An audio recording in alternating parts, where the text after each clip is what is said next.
We'll start with the Pledge of Allegiance. I pledge allegiance to the flag of the United States of America and to the republic for which it stands, one nation, under God, indivisible, with liberty and justice for all. Sherry, would you please do a roll call of who's here? Thank you. Jeff Karen, Here. Jay Edwards, Here. Thomas Haley, Here. Ruth Hombach, Present. Deborah Janik, Present. Jennifer Jocelyn, Justin LaCroix, Here. Brendan McNally, Here. Jennifer Ashley, Joseph Souza. Great. Thank you very much. You all set with that? Yeah. Okay. The next item on the agenda is number 4. We're good? Okay. Which is public comment. Would anybody from the public like to speak? I would like to, please. Please do. State your name. Yep, I have something prepared. Can you hear me? What's your name? Sure. My name is Hallie Azevedo. I live at 749 East Road. I have a master's in the art of teaching. I'm speaking to you today as a public citizen who happens to be a teacher in this town. Okay. I've been a teacher in Tiverton for 18 years. My husband and I did not grow up here. We chose to raise a family here because after subbing in many towns, I fell in love with this school system. I have taught at all 3 elementary schools in the system by choice. My children have attended the middle and high schools as well as the schools I've taught at. As a resident, teacher, and parent, I know this town and I know our schools well. The negative commentary by a few budget committee members concerns me. Their generalizations and misconceptions of our beloved teachers, students, and their parents is hurtful. We have had many successful Tiverton graduates. My own daughter, Alexandra, graduated from Tiverton in 2011. She was recently accepted to Harvard University's Graduate School of Public Health.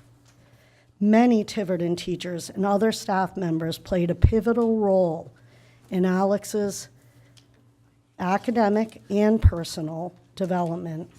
She says that she shares this accomplishment with them. I have taught well over 300 students in this town, many of which have received special ed services. A lot of my former adult students that keep in touch with me, I am proud to say, have gone to college, and the ones that haven't all have good paying jobs. I feel that the teachers do their best to inspire our students, no matter who they are or what they're bringing to the table. But our school system has suffered many cuts over the recent years. Now more than ever, we need to reinvest in it. We have a new leader with a solid vision and background to make that happen. We are currently learning yet another high-stakes test system. We need up-to-date materials and proper training. My daughter, Kylie, will be a freshman at Tiverton High School next year. She is a high honors student. Kylie has the personal support and determination that her sister had, except a stagnant education will give her less opportunities. Please understand that a lot has changed in education since we were children. The federally mandated standards and expectations are rigorous. Children are participating in high-level academic discourse every day, all across the board. I teach 2nd grade now at Pecasset School. This is my 2nd year at a Title I school. I see more parental interest in their children's success than ever, which is encouraging.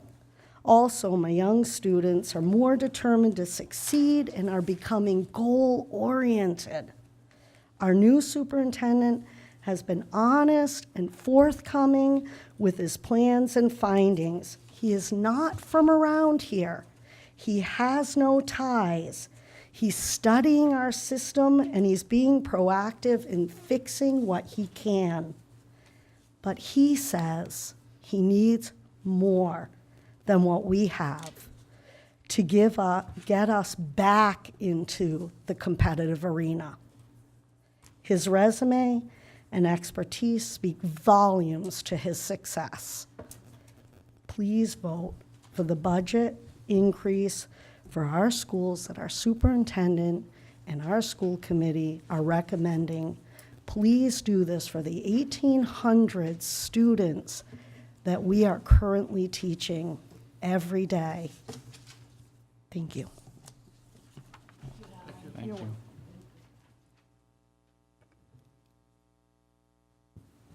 Hi. Hi. Hi, Susan Gill, Planning Board. Last week I came and I spoke informally when we were talking about land use department. So in the interim, to be a little clearer and to just try and help you understand a little bit better what the planning department is about, I put together some examples of the kind of work that we do, the work that it generates, and the importance of it. So I appreciate the fact that you have a lot of reading materials to get through. If you're interested and you have time to read through this before you consider our budget, that would be most helpful. And I'm here not representing the entire planning board, just to be clear. We haven't met, but I just wanted to give a little follow-up after our discussion last week. Okay. Susan? Oh, you're going to hand them Yeah. over. If you want to just take one and pass it out.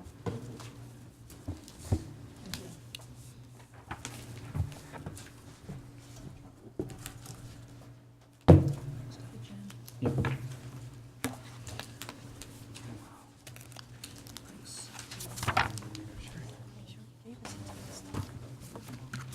Excuse me, Jeff, we have the 24th agenda on there, or 21st instead of 19th. Oh, I got the wrong agenda up? Yep. Oh, sorry. Thank you for pointing that out.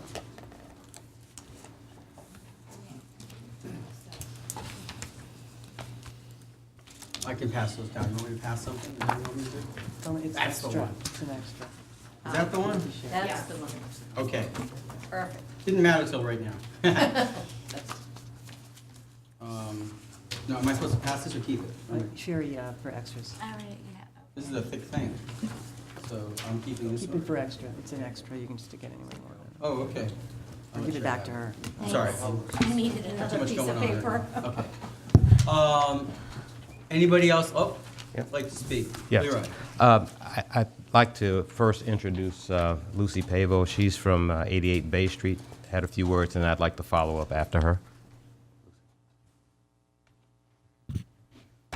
Good evening. I just want to let you in on what the Bay Street neighborhood is going through with the cesspools in our area.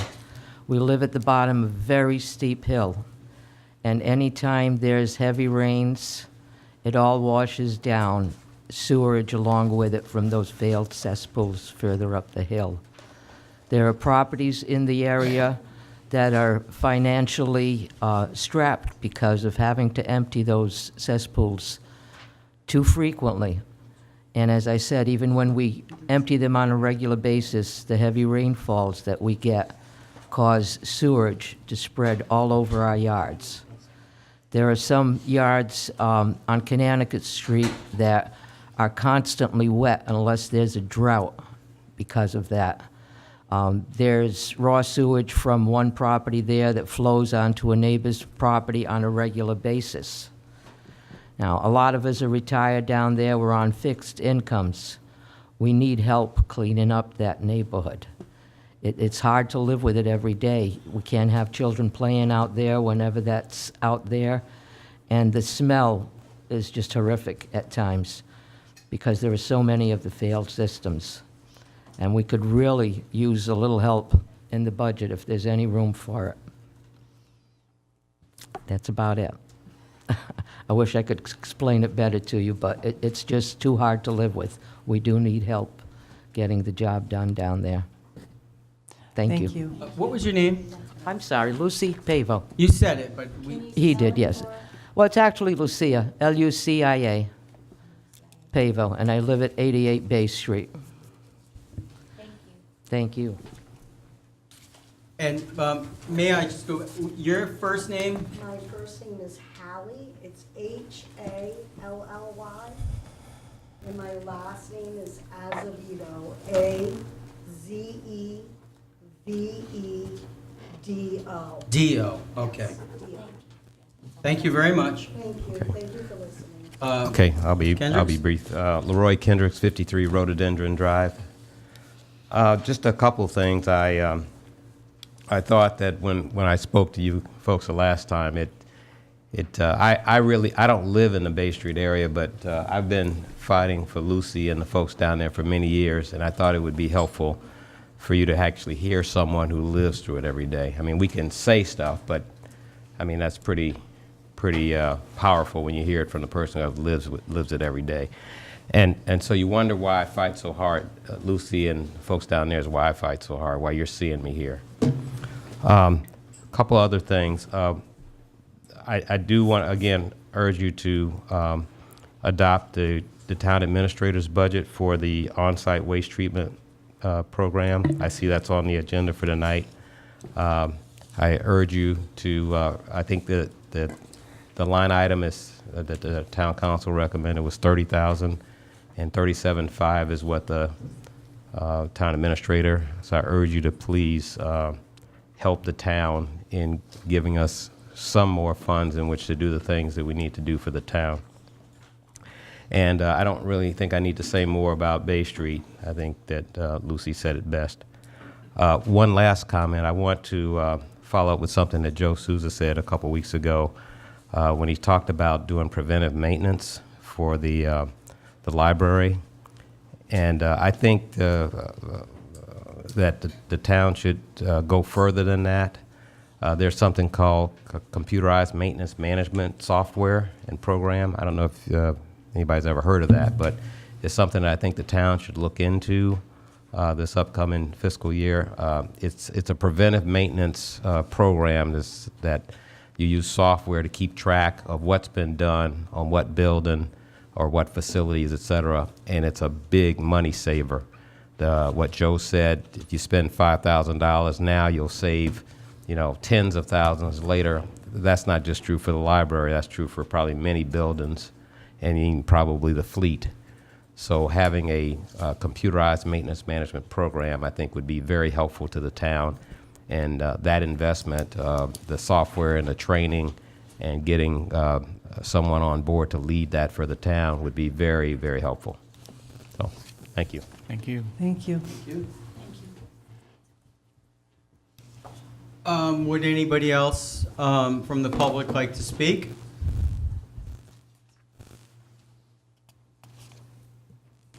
Okay. With that, I will close out number 4 and bring it right back to, we'll go on to approval of minutes. So number 5 is approval of minutes. And you'll notice that I took the advice and I just put approval of minutes to give us more flexibility. So I will have the secretary help me a little bit on which minutes, now that they're not specifically designated, which minutes should we be looking at first? March 12th. March 12th, okay. And they are in front of me.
I will entertain a motion to approve the March 12th Budget Committee minutes.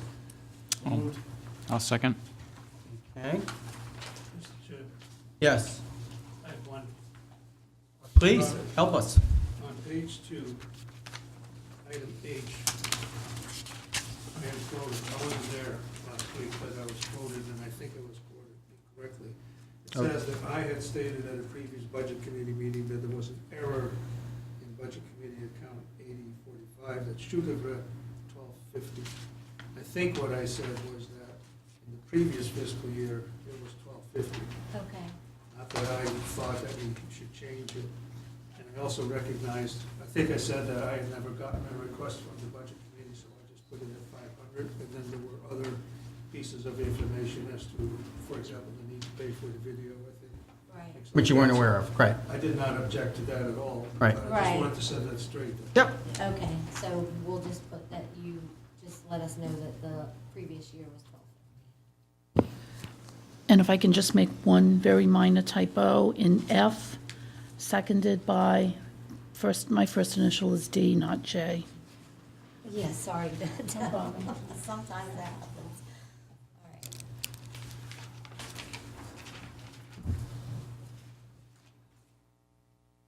Okay.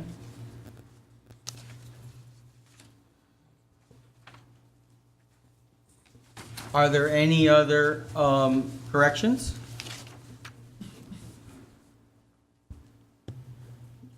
So amend my motion to reflect the administrative corrections.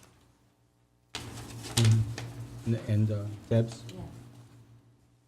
initial, Deb's initial, also, her correction. okay? So you fine with that, Brendan? Yep. Okay. So I'll call for a vote. All those in favor? Jay? Are you gonna I vote? wasn't present. Oh, I'm that's sorry. right. You were. Opposed? Got everyone present except for Jay, who wasn't here. Oh. Okay, great. Ruth wasn't there. Oh, I missed a third We've got Tuesday 4 meeting. more Oh, people showing that is were out. Tuesday Yeah, meeting. that's it. Not a Tuesday meeting. I missed a Tuesday Is that, well, meeting. maybe No, it no, could be was- incorrect. no, it was I'm looking right. at That was the one where. Thursday, March 12th. We have the date wrong at the top, perhaps? Yeah, 12 is Tuesday. That's the only difference. It's just a Ah, typo. It's a typo. Catch. So I guess it's a typo. So at the very top, it's a Tuesday. Thank you, Ruth. Very astute. So that should say Tuesday. Yeah, so what, so, and it was Ruth, Jay, Justin, and Jennifer that weren't here, correct? Right, so I take my vote back. Okay. Right. Yeah, I'll rescind my vote too. And he'll rescind his vote too. He was tricked by it as well. Justin was tricked Sorry, by it. we were Everyone got tricked by the tricked. Thursday typo. So Ruth and Justin were tricked by it. Thank you, Ruth. Okay. Are we good? Yep. Okay, the next set of minutes, well, as soon as Sherry catches up, we have, how many more steps do we have in front of us? Just one or There's 3. I think. 3 more? Oh, Okay. no, no, I'm sorry. Thursday, March. And I actually have amendment to make to my own. Okay, that's fine. Well, I but- want to discuss. The next date would be what, the 14th, I guess? Okay. Thursday. So, let's look at the 14th. Can I just say something real quick before you? Okay. Yeah, let's just, Look through it. the 14th was, Last time, that was the last meeting we had, Yeah. okay. school stuff. Mm-hmm. Okay, you had a comment about these minutes? Sherry? I just wanted to say that because there was so much information, you'll notice that there's a section where, when we were discussing the school committee budget, that we have comments from specific people, but if you guys could look those over, and if you want something under your name, obviously I was trying to look at the tape to see exactly what you said, to try to put in a comment. We can either agree to just make that we all, listened, discussed, and commented on the school's presentation, and I can take all the comments out, or if you're okay with what's there, if you want to if anybody wants to add anything, you can maybe tell me what you guys think, if you'd rather it just be shortened or. So, Is it okay? I do see a couple of small errors. I don't know if you're going to include all of it or not. why don't we see if we're gonna or not, and then if we're not gonna, then they'll go away by Okay. default. Fair enough. And if we're gonna keep it in, then we'll gladly hear your input. Sound good? Thanks, I'm just trying to hurry up and go through it, and I saw a Yeah, few no, things. no, I appreciate that. Thank you. Okay, so we'll just sort of dive first. What's the pleasure of the committee? Does anyone have an opinion one way or the other if they would want to just have a simple statement that says, what was the nature of it? Basically that, that we heard the school committee's comments and we commented, that each of the members commented on the school. Discussion took place. But if you want them to be specific. Or do we want to I go was through and try trying. to get real specific? I think the more you try to get specific, the more risk of error. Yeah. Personally, I've sat in that seat. It's really hard to get all of the information. We do have the backup video. Yeah. So you agree too that it should maybe simple? You would err that way. I don't have a dog in it, so, I think it should be. anybody simple. else have a comment? That's why I mentioned it. I'm okay with it. You summed up what I said in one sentence, which is fine with me. Yep. I had one, we agreed initially not to put so much detail in the minutes, so I thought that fit with that, and what Deb said is true too. Plus, I think you missed a few of mine, so. I was trying, yeah. Brandon, do you have an opinion? Would you rather just have a sentence, I think if there's some reservations, a simple thing might be is that last paragraph on page 2, which starts to get into this stuff. I really appreciate, Sherry, what you're doing and trying to capture things, but is just to strike all of the comments and just put discussion ensued, Okay. or whatever, Discussion. see tape, or, Yeah. Yeah. I don't have any strong objections to what's here, but. No, that's kind of what I felt, that's the reason why I brought it up. I think that it was just too hard to capture what everybody felt. Yep.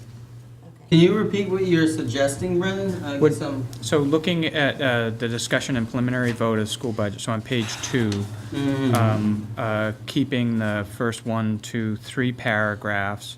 because that's not us speaking. Okay, that's the presentation. Correct, and then our individual comments, starting with that last paragraph on the page, all the way through to Jennifer Jocelyn stuff, Okay. and just replacing it with discussion and Discussion. ensued. Does anyone have a problem with that? Can we do that by a simple consensus? It's fine.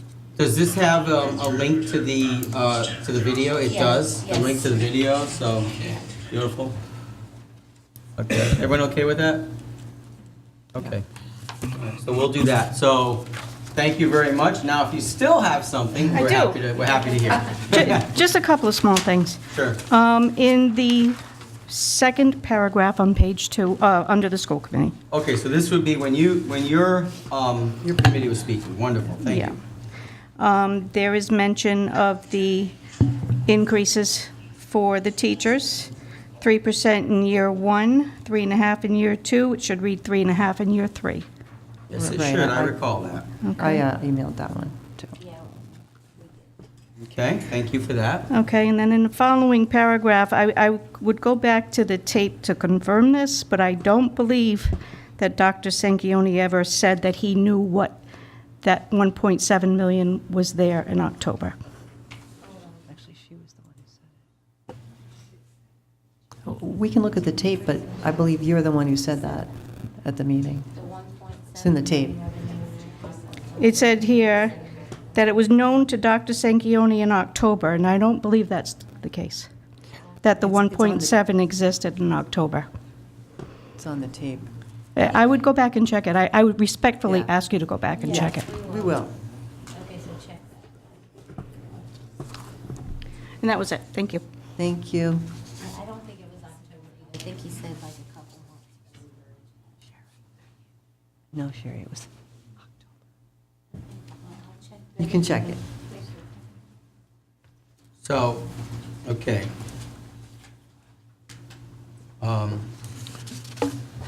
Are there any other corrections? So we're gonna take out we're gonna add a simple statement regarding all of our comments, wonderful.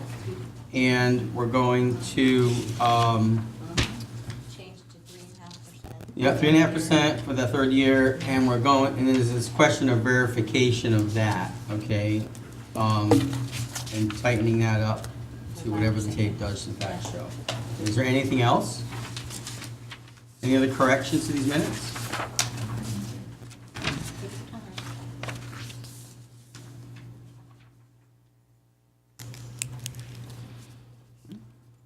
Okay, so with that, I will call for I guess, a vote to approve these as corrected. Can I do that? I think I can do that. Can I just So make, I'm moved. sorry, and I know, the overtime for the fire, we need to revisit that. Right, and I was supposed to put that in there. I have that in my notes as well. Where does it say? Did I? It's not in there. Oh, it I'm not seeing it in here. Maybe I did. Police Overtime account, Department. motion by Freeman Is that to what that reduce fire here? overtime Page, second page, I think. and request that, and those were the motions. Yeah, I was supposed, it actually was supposed to be in this section. We have to revisit it anyway for a final vote. Right. Right, but I just wanted to make sure it was in there so we didn't forget it, Joe. Kind of nitpicking on it. It's just- I'm not nitpicking, Joe. I I'm want to make saying it's sure kinda that we like don't that, want to 'cause we're gonna have forget it. Revisit it anyway when we do all the final voting. This was preliminary, right, so. Well, actually, I think it's on the agenda for Thursday, so, if I recall. Or, yeah, I think it is. I mean, whether we get to it or not's another thing, but we'll get to what we get to, but I think it's on there. So that was supposed to be. So it's going to come up quick. Well, it's fresh in our heads. I just have a question on these voting to approve, that the word to approve, should we say to preliminarily approve or not? Unless I she just already put to said. revisit. I meant that this looks like they're actual approvals, I just wanted to know if that's okay. Oh, you did say it at the beginning, you said discussion and preliminary budget vote, so that's fine, okay. That's fine. We haven't done Good any point, final though. votes on anything. Okay, so we haven't got a motion yet, right? So we can have a motion to approve with these corrections. Is that, we haven't got a motion yet, right, in a second, right? Which is a good thing, I think. Have we got a- I don't think we do. I don't think so. So I have I'll make a motion to approve with the amendments that we've discussed. Thank you, I'll second that. thank you. And were you there, Justin? Yes. Making sure. Okay. I don't even know sometimes. No, I'll just checking, because you know how it is. Let's see, who was I don't even that? know if I was there. Okay, so we have a motion and a second. We already had significant corrections. Any other corrections? Any other discussion? Not a call for the vote.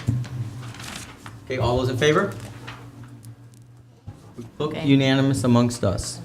Great. So we've approved now Thursday, March 14th, and we were told we have 3 sets of minutes. Is there a third set or just 2? I thought there were two more. Jerry, do we have two? There's others to a approve? March 9th No. and March 7th, right? Oh, yeah, from last week, yeah, from the last meeting, that's right. 9th and 7th. See, I don't even have them because they were in the last. They're from last.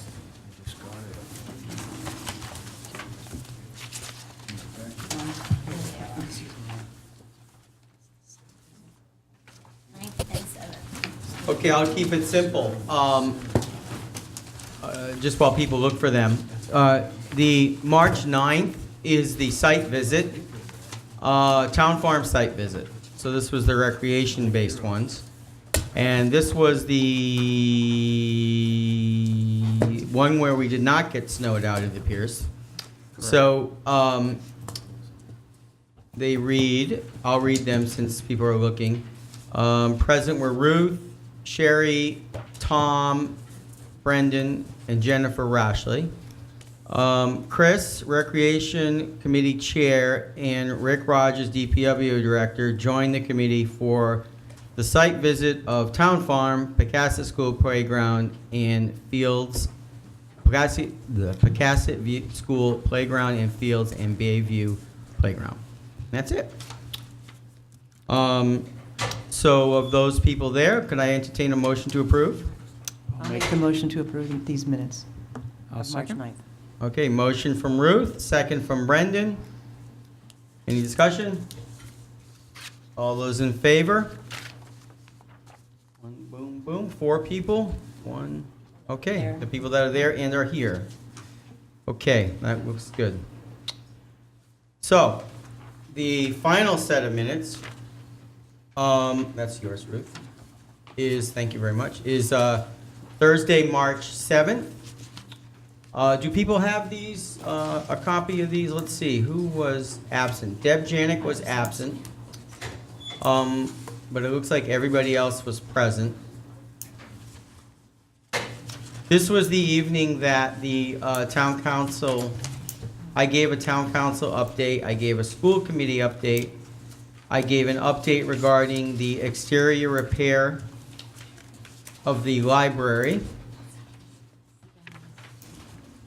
And I gave the words about conflicts of interest. And then we took some, we had discussion preliminary votes on various budgets.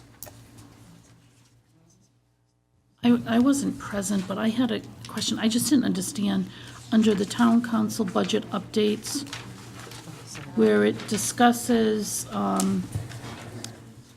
it's like the 4th line up from the bottom, where it says conservation and fire department certification were approved, but then out of civic appropriations, as these are services that directly benefit the town. I just didn't understand what that meant. So,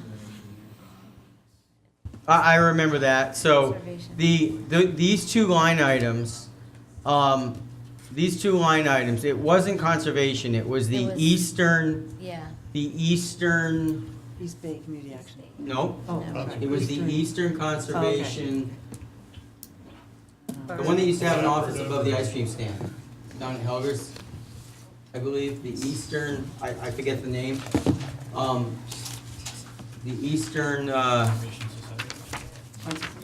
gotta help me out, It's in my there, memory. in the civic. Okay, so it's the one that works with the farms, Yeah, okay? right here. And they work with the Eastern RI, Conservation wait, is that District. Conservation District? Yeah. Okay, that one.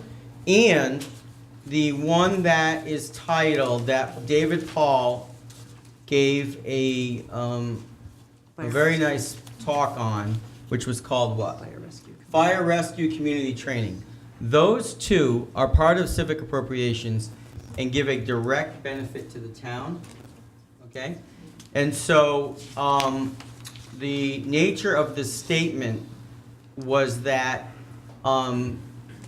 if these were not funded at this nominal amount, then there would be a cost to the town that Much would greater cost. almost surely exceed this amount of money, okay? And Mr. Coulter said that. So, and that was, I think, came to him as he sat on the council, and he shared that. Is that accurate?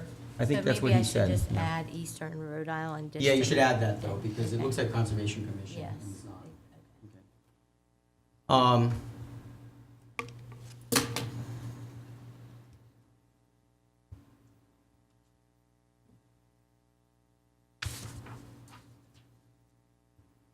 Thanks for helping me. It was about.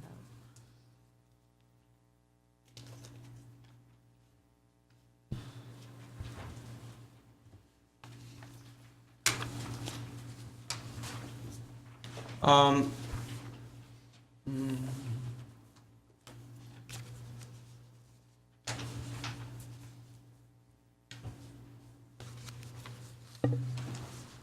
I wanted to, you have to ask the question, yeah. So on number C, yeah, on number C, I think it's important to recognize that the council president did speak on this. He came to the podium and spoke on this. I asked him to come Yeah, and, it says. no, Jay Karen stated that he spoke with. Oh. We're Oh. and I did speak Oh, with, yeah. and then I, And then he I requested him to come and regurgitate what he told me, because he could say it better than I could. Okay? I think it's important we recognize the fact that he actually said it, yeah.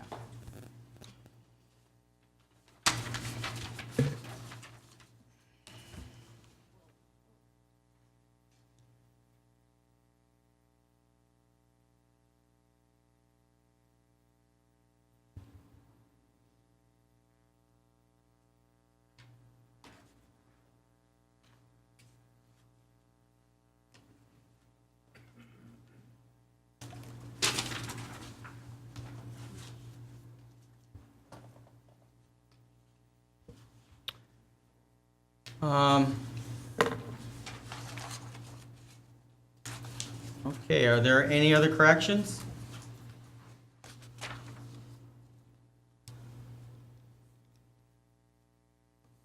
Give you another minute, or are we good?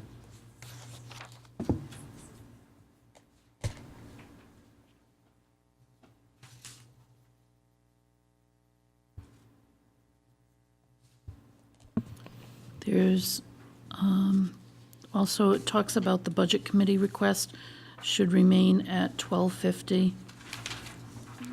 Whereabouts are you? This is down, bottom of second page. Thank you. Discussion of and preliminary vote on boards and commissions budget. It talks about Jan stating that there was an error in the Budget Committee request. That's It not looks very like the same. good. Same thing, huh? Okay, so change the same thing.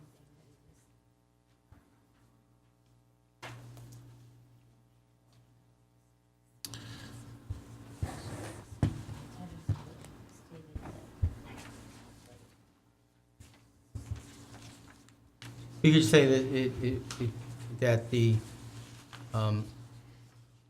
budget, the January 15, or the amount did not account for, of $500 did not consider the full cost of the videotaping.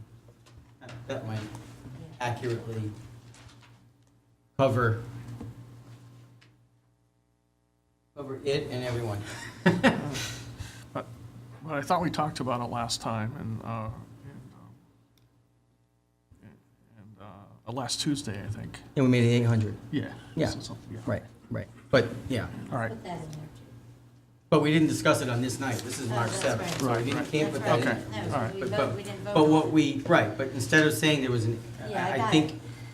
I'm just trying to say this in a different way, that it wasn't an error, that Right. we just simply say that it did not accommodate Yeah, and the 500 did not consider the full cost, because that's really what happened, so.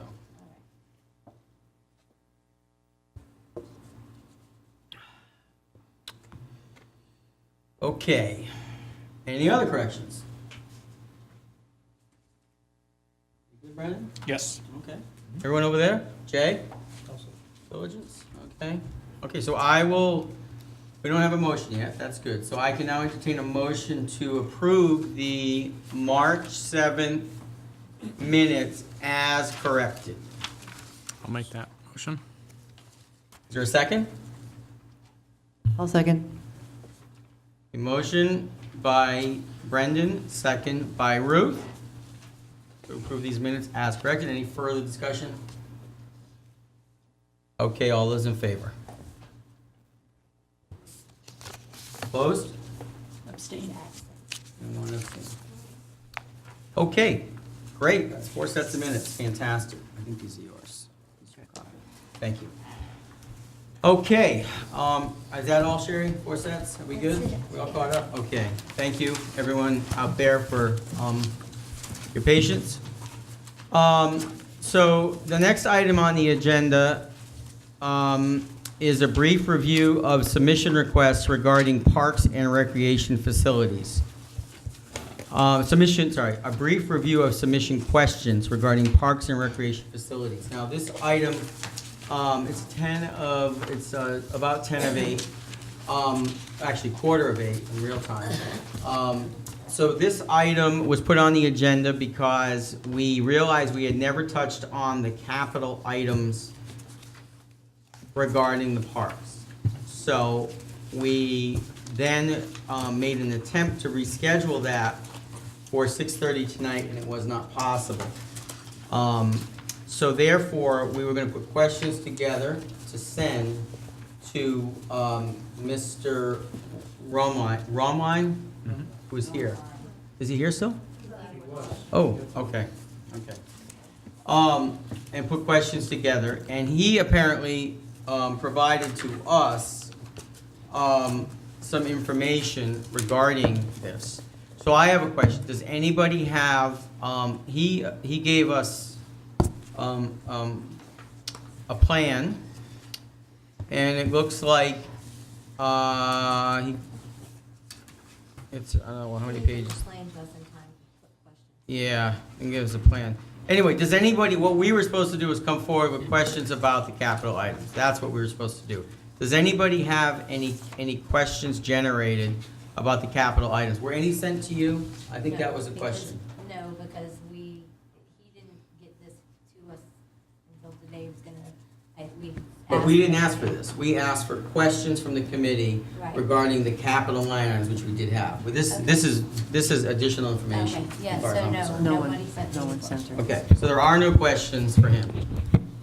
So we got some supplemental information here, though, which is great.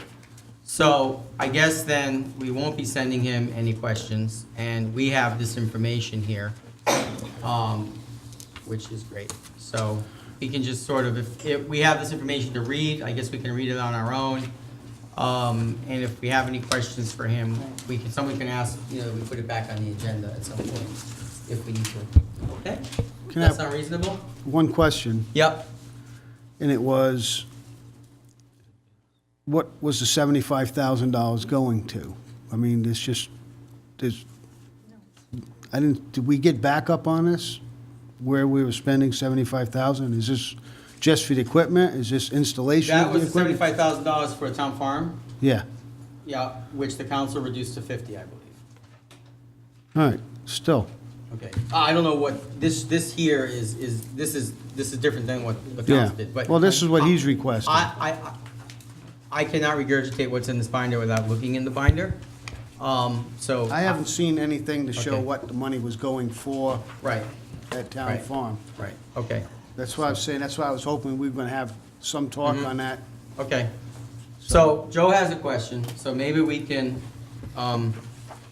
someone, see if there's any backup in this binder? It's a little tough for me to, with all this stuff I'll here. look at- Real quickly, just check to see if there's any backup in the binder. And if there's not, then we can transmit that I question even found a recreation. to, I think it goes to the playground type equipment, but I don't know if they have a hard quote or what the deal is, so.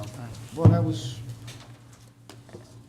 my question. Yeah, it's a good one. What's it for? I think he mentioned that he had talked to people, I'm not sure if he got actual quotes, he had talked to some people and had gotten that number, around that number, so. And I also have heard, that there were groups of volunteers and parents who were, different pockets of people who were interested in this. Maybe Jennifer would, maybe she would know something about that. I don't want to put her on the spot. She's not here, but He did say that, that's right. there were He said- pockets. Yeah, I just know over the last few months I've heard things in the, I in think- the As far community. That was in addition to this, though, I think, maybe, so. as far as we got with the tour was that he pointed to the playground, and he has a picture of what he's referring to as the town farm playground on his last page. And he identifies it by title for that 75K playground equipment, town farm. So he wanted to start replacing items, the playground items in that park. Do I have that right, Rich? Yeah.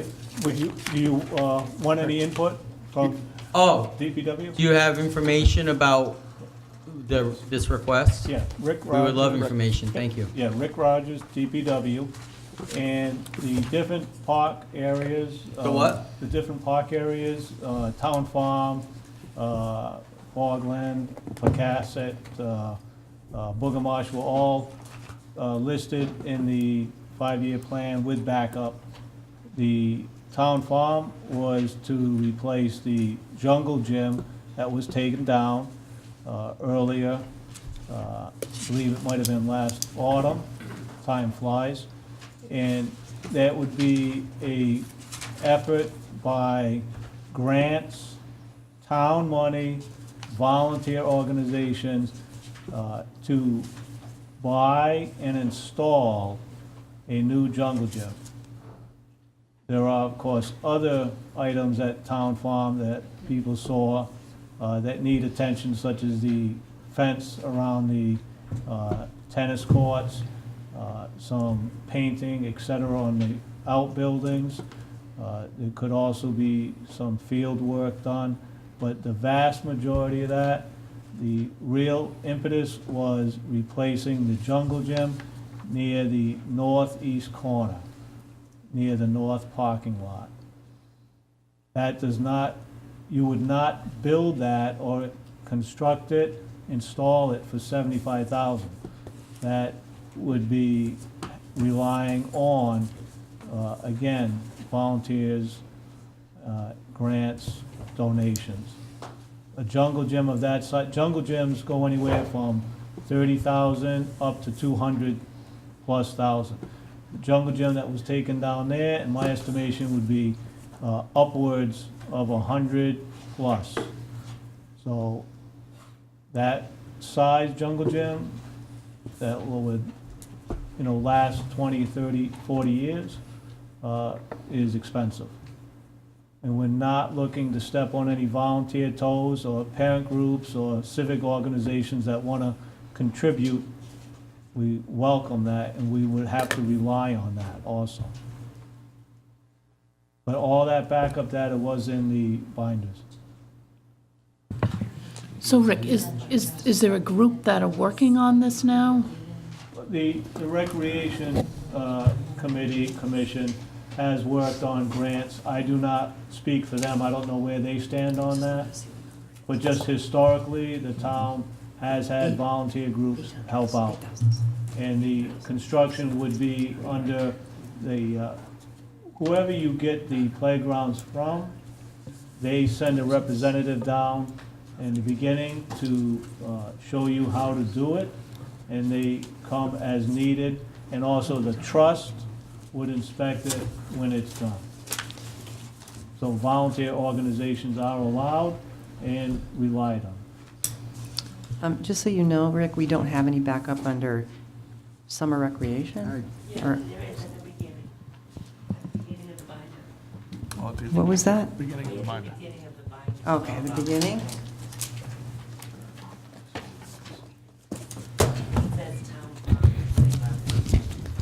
I think it was given out as an extra. Okay. I'm not sure that we all. But most people have recognized the need to replace that jungle gym. It lasted a long time, was very popular, and there's nothing there right now in that spot. I've got a question, Rick, and this has been one that I've wanted to ask for a little while. So when you mentioned just a minute ago, and it's probably got to be directed at you as opposed to maybe at Chris, if he was here. But, so grants, town, and volunteers. So when you said town, actually, I wrote town money. I wrote a $sign here. I think you said town money, because I wrote a $sign. Right. So that's this amount of money. We're doing this, well, a couple of things, but we're doing this project down here at Stone Bridge, right? And we've got, I think, the involvement of some of your staff down there, Right. right? And we have a lot of other priorities, obviously, in the town as well, where your staff is probably greatly needed. But I want to ask a question. I mean, town money is one thing. Is town money mean the money to cover some of your staff to help with this as well? No, we could be overruled, but DPW does not expect to send a bill for our labor and equipment. That would be just under projects that we do. Okay, but you do envision, so town money would be I guess that's the question. I didn't see, I see grants, town money. What I don't see here is the help of DPW.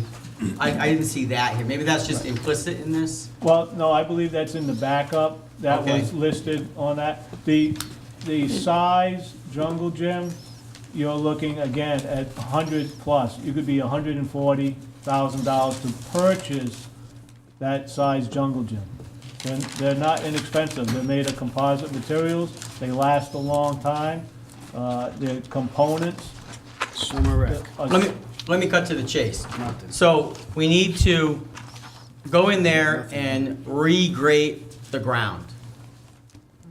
Is your equipment gonna do that for us? Or are we gonna hire a company to do that? No, I would expect DPW Okay, to do the site work. okay, site work, right. And so we need to dig footings. Are you gonna dig the holes for us? Yes. Your guys and your equipment, great. That would be the plan. And then we need to pour some footings. We're gonna call short pour to pour them? You, Is that probably how that works, or? no, we would expect to do that. Okay, okay, I'm just trying to understand. So I'm trying to get a feel for how this would go. Okay. Can I just interrupt, because this was in our backup?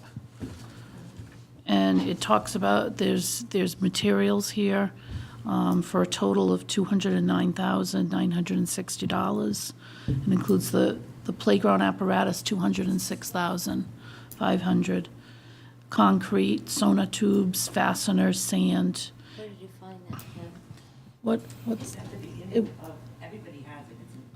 I have What section? the header and then there's nothing in it, I'm gonna so. take this here, look at my, well, because.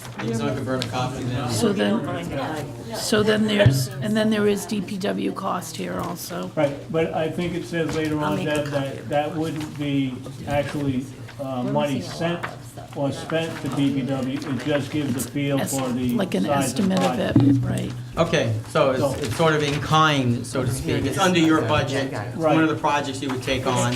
And it helps when you apply for grants. But the site work, the excavation, We have it. taking out any old footings, putting down any sand or mulch, bark, filter fabric, et cetera, would be done by DPW, all the labor and equipment. And it would be spec'd out by the manufacturer and the trust, what you have to have there for the surrounding area. And then, again, the playground manufacturer specs out what you have for footings and fasteners. That, the labor would be done by DPW and volunteers, along with the manufacturer's rep being there to ensure that it's done correctly. Okay, well, thank you for that. And I don't mind spending a minute on this because one of the items is capital, and this is a capital. I don't mind spending an extra minute on this because this was something that eventually we need to go through and you're here, so thank you. I'm happy to answer any questions. And I guess one of my questions too was, that was $75,000 requested, it's a 5-year. Actually, the last 2 years don't have any dollar amounts. Right. But the 5-year first plan. 3 do, so it's a 5-year plan, I'm guessing. It would all be done in 1 year. That's just to show what you could do. But if you were to do the project, you'd have to come up with all the grants and the money when you're gonna do it that year. And we hope to do it in fiscal year 2020. So Are the it's- numbers different on that, Deb? Each year? Yes. Yes. Yeah, and that's just to reflect a little bit of inflation, is my memory. Actually, they're going down. They're going down? Yeah. So fiscal year 20, 75,000, 21 you. is 50, and 22 is 15, and then 23 and 24 is zeroed out. It's under non-recurring capital in our book. Yeah, Right, found it. we saw that, but we were looking for is what was gonna happen at Town Farm and who was gonna do it. Can I please, are you done? I'm sorry, you done? I'm done. I'll give you the floor, Joe. This is something I've been hopping on for a while, and it's not that I'm against doing the parks, but we got like, what, 8 guys working at Public Works. And recently, been going out looking at our roads where we have to go out and sand continuously because the water stays out on the roads and things. What I'm starting to see is that the sides of the roads are built up with 6 and 8 inches of sand. Literally, the sides of the road hasn't been cleaned out in like 20 years. So the water can't run off of the road. So it freezes on the road, and we have to send a sander truck out there every time it rains and it freezes. So we're going to be paving this year. When we pave, we're talking about putting a lot of money in paving. Our guys are out there directing traffic and helping do the preliminary for the paving company. They work through the whole paving process. Even though we sub out the actual paving part, our guys generally work with the crews, directing traffic away, blocking roads, whatever they have to do, keeping cars off of the fresh asphalt for hours while it cools so it doesn't get ruined. So our crews work, and for years, the public works directors have came before this committee and said, I don't have enough guys to do the work I'm doing now. And now we're sticking Grinnell's Beach on, more work there this spring, putting in all the plantings and everything else. We want them to start working out at this park. When are we going to maintain the roads and do the things that we haven't done for going on 2 decades? You can go to any road and you look at it. The sand is built up higher than the road. The rain can't get off of the road into the, we have culverts, like the one on Pond Ridge. It's so filled in with sand, I could barely find the pipe that went under the road. And the end of it's tilted over, and there's vines growing into it. It has been maintained, and I don't know. The road is literally 6 inches. The side of the road where the sand is built up is 6 inches higher than the road. That's why the water can't get off. And every time it freezes, we're out there with the sander truck. That stuff's not getting done, and we want to go and start building a park. That's why I said, is this going to be volunteers doing this, or are we going to commit Public Works to do things and continue to neglect the road work, the culverts, the drains? It's a lot of work that they're doing already. Plus, we got to build a transfer station. The dump is going to close in 20. At least by the end of 20, we're going to be going to Johnston. We're going to have some place to take that stuff. So they're already going to have crews having to do that over at the Public Works garage. So, it's not that I don't want to see the park get better, but I feel like if I vote for this, we're going to continue to have the same problem on our roads. We're going to like I said, we got 8 guys working at Public Works, and some of them work at the landfill 3 days a week. So, I don't know how else I can explain it. Thank you, Joe. That was some very good insight. Yep. Certainly insight I didn't have. And I would like to thank Tom for giving me those sheets and Deb for bringing that up. Just to clarify, the first year was the playground for the jungle gym, and then the next 2 years, as it states in the backup, that's geared towards other repairs and other modifications and upgrades at Town Farm. But the jungle gym in the northeast corner was the first year. And I certainly appreciate Joe's comments, and DPW does stay busy, but it would not take a long time for the site work at Town Farm, and you would get a jungle gym replaced. And most people would agree that a lot of children use that, and it's sorely missed. So, yes, DPW does stay busy, but it could find time to do that. And we do have in the capital projects to take care of stormwater and paving. So that is also addressed in the budget. Rick, just a question. You wouldn't be actually building the jungle gym, right? You'd just be preparing. The company that we would hire would be building it, actually? No, it would be volunteers. We might have one person there part of a day to make sure things are being done correctly, but we would not be there all the time. It would be volunteers, just as I've been told historically has been done other places in town. Thank you. I have a question, and I don't know, Rick, if you could answer. I thought Chris had mentioned something about the need to have a plan in place so that it could apply for grants. And I don't know whether that's another one of those that costs money. Do you know? Thank you, Brendan. Chris has been working on that, and also we have money in some of the different items for a plan, but Chris would be the better person to ask whether that's a definite requirement for a grant. I would think it is, but he's actually worked on grants. Right, so I guess I'm wondering about the sequences, is whether there's a need to have a plan in place to get the grants to help do, so if $75,000 were appropriated to do this, whether we would get the extra funds that we needed, or everything's predicated on having the plan in place so that we could solicit grants. So if I may, just a couple of things. In general, the sequence would be, at least in my view, would be best to develop the plan, put you in a better position to get grants, matching grants to do actual projects. And that's how we put it in the budget as well, the capital budget. So the question is whether you actually want to budget for that planning part or not. That's one. Secondly, in this particular case, because this is a rather important facility, so to speak, that's being used a lot of people are invested in it, it was thought it would be good to move this forward more quickly, because it's pretty clear what needs to happen. Chris has done a lot of work getting quotes on materials, and et cetera, so there was some reasonable idea of how much this might cost. And also, there are, in fact, volunteers very interested in helping.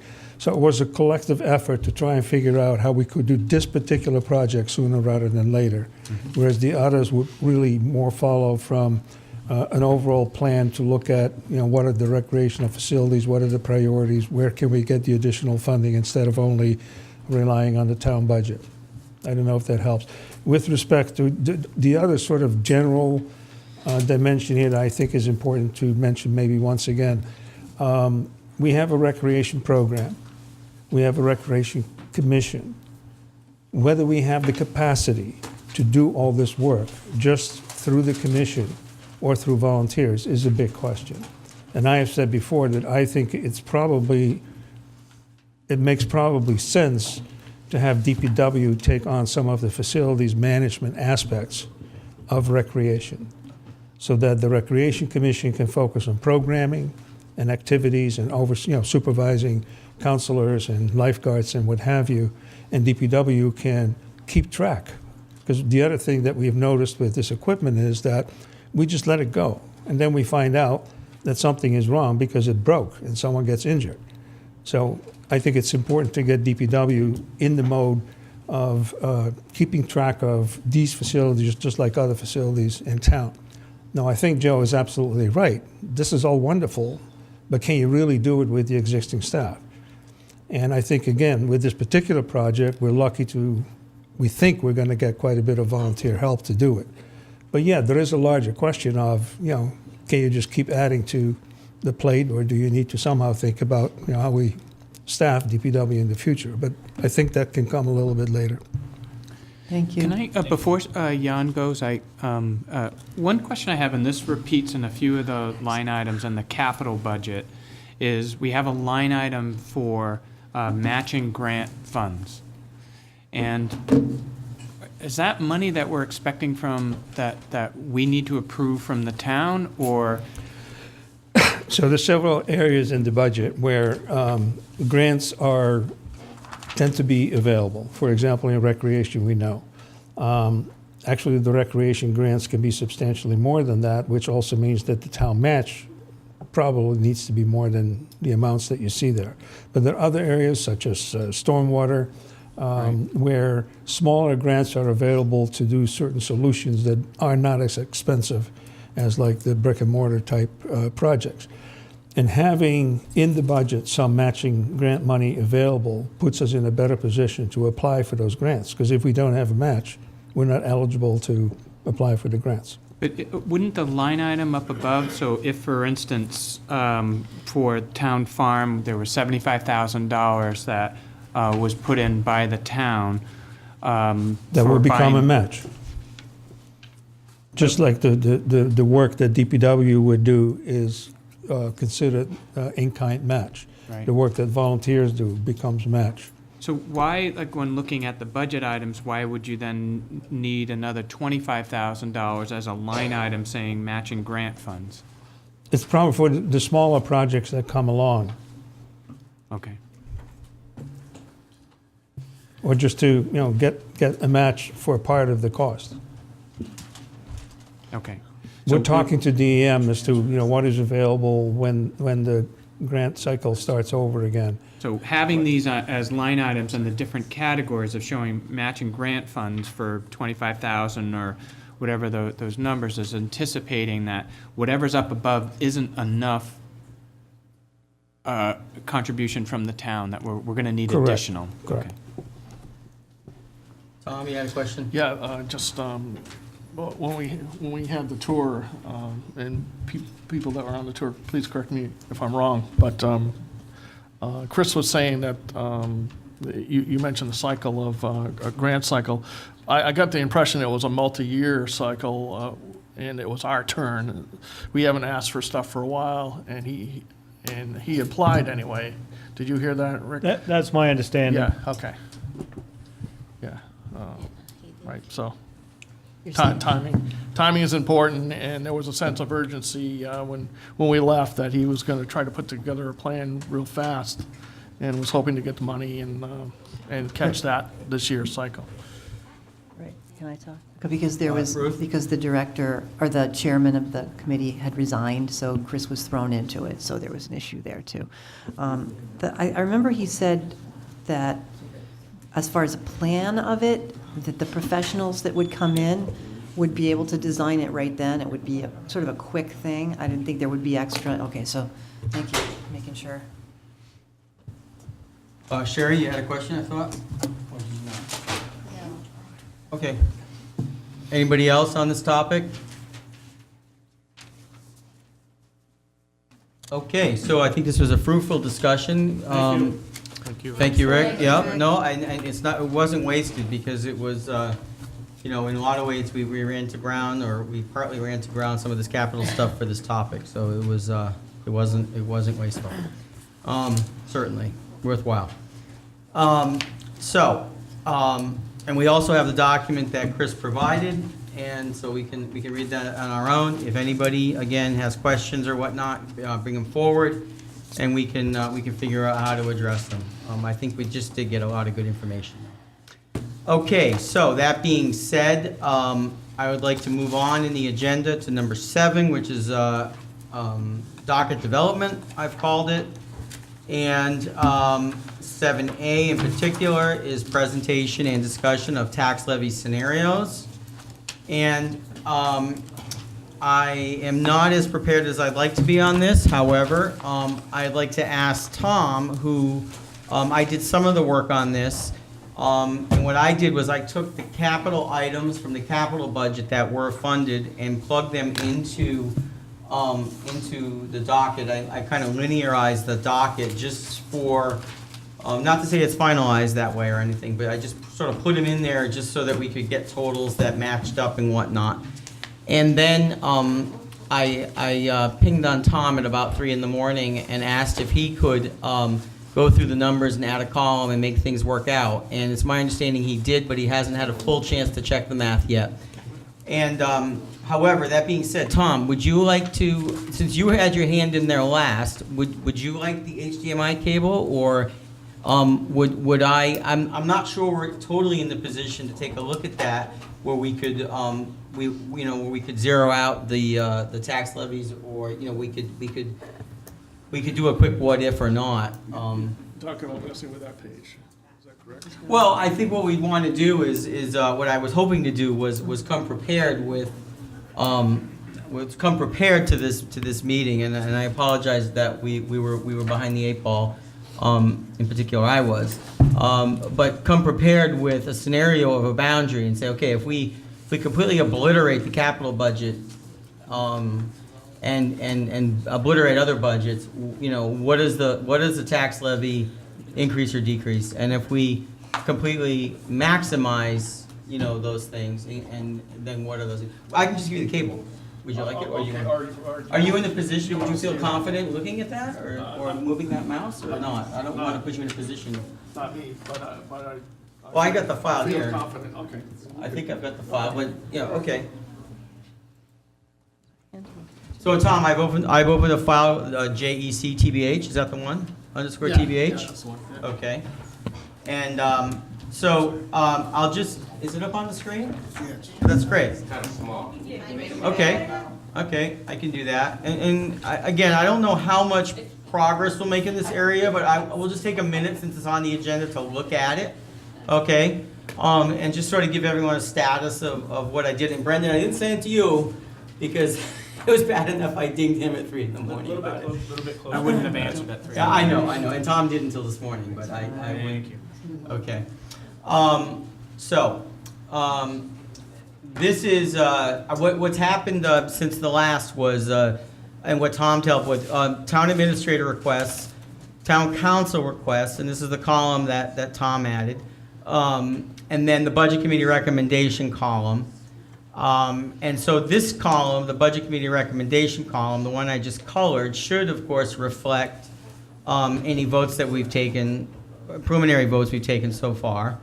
And then prior to the exercise, this said town council year-over-year change, and now it says budget committee year-over-year change. So that was a sort of part of the exercise.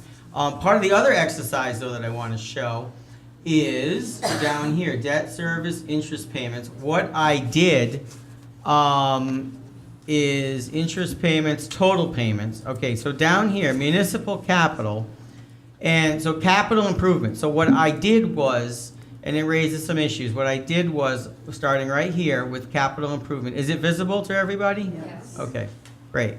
So what I did was I took and went through the capital budget, and anywhere that there was something funded for this year coming up, as voted by the council, I plugged it in.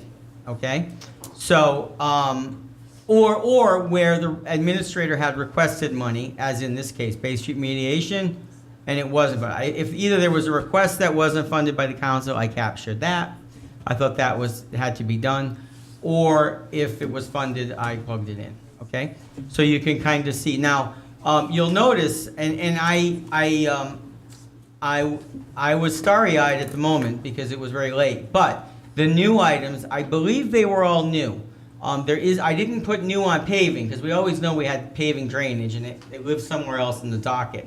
So we do have to be, I didn't put new on that one, but it seemed like most of these were new, and some of them looked very similar, like this one here, line 43. Well, we've had that forever, but actually, there's still one in the docket almost worded the same.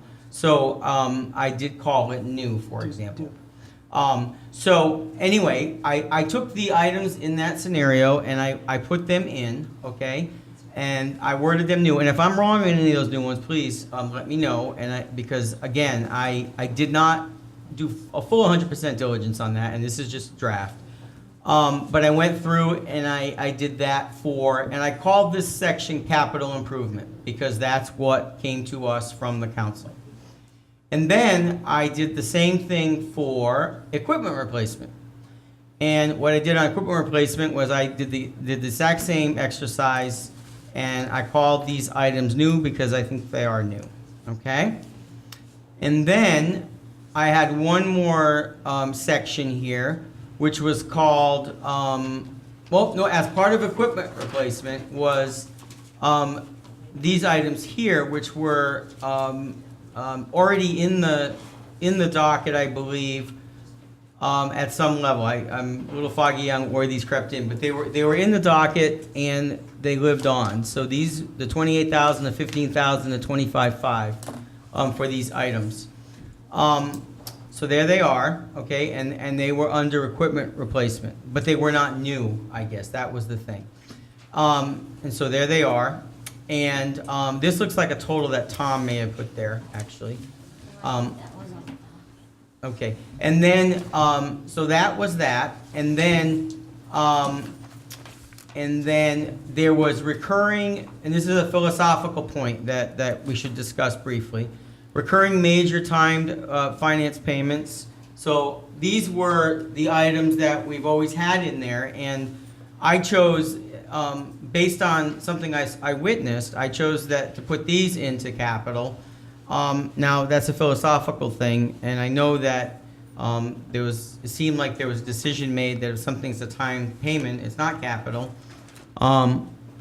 we always treated these as capital though prior. We always had, you know, the capital items and we had the timed items. We always treated them as capital. So, and in fact, the proof in the pudding for me was that in the council deliberations, one of these items, where is it here? Was right here. This item here, the Mack truck with plow, was a $250,000 purchase. Right. They decided to finance it, and all of a sudden it wasn't capital anymore. So that was sort of, you know, that was sort of a little bit of Heisenberg there. So it kind of proved to me that these were in fact capital. So in any event, that I plopped these in there as part of capital, for better or for worse, and then totaled these up. So in any event, that was a big part of effort last evening. And so in any event, I believe that these totals are somewhat accurate, and you'll notice that the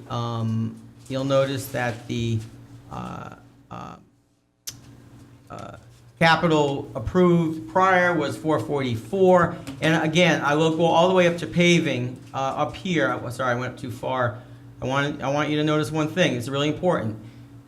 As part of this, paving used to live down in DPW, so there's a $335,000 number down there, and that got moved around in the council budget. I just wanted to make these numbers line up so we all knew what we were doing, and so that number, you know, is down below, okay, for the purposes of this discussion, because I wanted to make sure these lined up.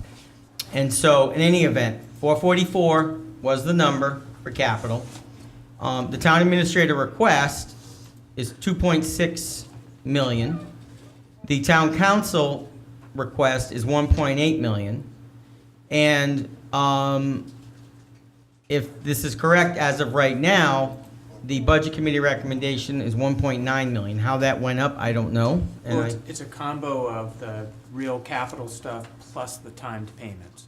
So they had 1.5 roughly of capital stuff, and then when you add in the things that we've committed to the one payment of, gets you the 1.9. There's another $400,000 in timed payment of capital expenses. So Tom, I'm gonna put you on the spot, Tom. Then why is our number higher than this is the column you added, so can you just enlighten me, or do you know offhand, or not? I just don't know, it was a copy and paste thing. Okay. And so I just, like I said, I didn't have it. Oh, right here, I see a couple right here, yeah. Yeah, right. Okay, right. What's 450? Okay, so, yeah, because I think something came along. Okay, so obviously we need some more cleanup on this. So anyway, I just wanted to share with you what I've done. So I essentially linearized the capital budget into here. It's a work in progress. It obviously needs another scrub and probably 2 more cups of coffee to clean it up entirely.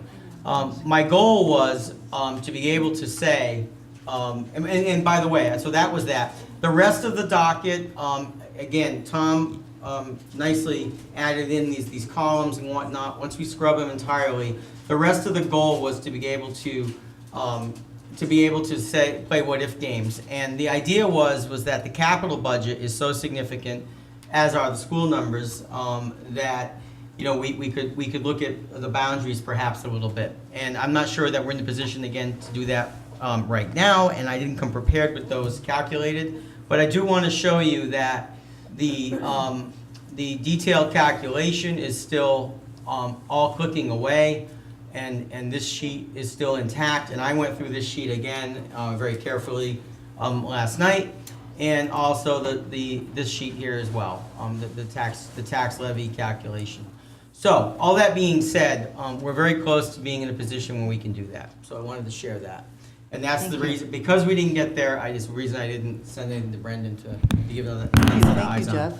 Okay. That's great, Jeff. It's nice to be able to see everything lined up, side by side. Yeah, well, it makes thank it. Tom too, because And Tom, thank you, yeah. he moved a lot of keys. Okay, so anyway, Can I make a, one thing, and we can do this offline with, is that when. which tab do you want? So on the tax levy, so the modeling that we have, the total proposed budget for the town might be helpful for us to break out the line items. So that one's gonna be the 54,000,009, right? It's composed of the school budget and the municipal budget, and both of them have capital line items in them. Is that in some of the modeling, if we break this apart, we could get, kind of see some of that. Because that was something that I was trying to play with, is to say, the town administrative submission for capital budget was 2.9 million versus 1.5 versus the town council. There's a few things that will help us set those bounds. And if some of the thinking that people have is around saying, look, I have a goal of a 3%, a 4%, a 2%, a 1%, that might be a real easy way to model this. So Okay, we'll talk you follow offline? me? Yeah, I'd be happy to go online, but it's basically just showing us as we model different things in terms of votes and coming in there, is just showing a little more detail on that 59, the 54,953. Breaking down the different categories of proposals. Yeah, and all we're doing is just pulling from the other sheets as we vote on them, they total up on you, and then. Okay, I put talk to Brendan about breaking this out. Okay? Save, okay. So, super, so that's where we're at with that, and I guess we can do one thing, though. We can do one thing. I think one thing that did come out of this, which I'm happy to see, is that if we click back over to this main sheet, at least for capital, is when we look at the original sheet here. Now you got to remember there was some paving. Okay, paving is a thing. So this 444 is really about 800 grand. You got to remember that 444 is really about 800 because the paving is not apples to apples, but 800 grand. But I think we do get an instructive feel that 800,000 historically seems to have become somewhere in the order of 1.8 million now. So for what it's worth, about $1 million more. Okay, for what it's worth. Wrong or right, and that's on the merits. But I think that was instructive to me. It was especially instructive when I saw 444 become 2.6. But then the reality is where we stand now is it's more like 800,000 here for last year, and it's probably more in the 1.8 number. So I think that's I think something that we can sort of get a warm fuzzy on. That I took home. That I take on with that. What's that number under the town council request? This one here? Yeah. Tom? It was on the original, town council sheet. I just copied and pasted. I was trying to make sense of it at the time, and that might have showed up as red because I was having trouble with the capital stuff because it wasn't spelled out, so. Right, this needs to be cleaned up a little bit. It's not being added in, though, it doesn't look like. No, it's not being added in. So it's just It's there, a see, it's not being residual summed in. number.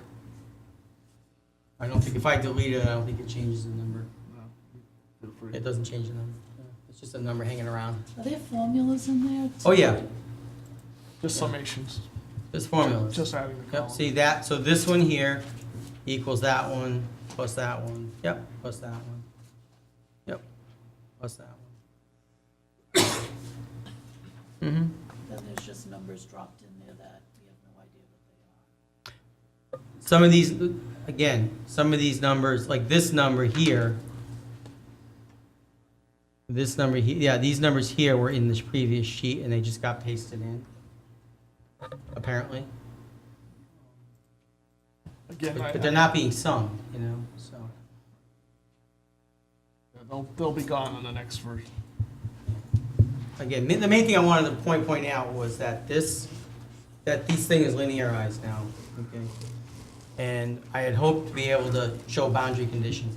If I can, whenever I can have scenarios like, this is like a min-max, or maybe when we talk to Brendan and get some feel for that, then if these PDFs get generated, there's a couple few sheets of paper, I'll promote them out as a one-way communication to the committee. I had hoped to do that by today, I just couldn't get there. Okay, So I think, though, I'd like to, since I'm not there with that, and I think I've shown you all that I can with that, I think we should probably move on to, where's my agenda? Make the best of it. Presentation and discussion of tax levy scenarios.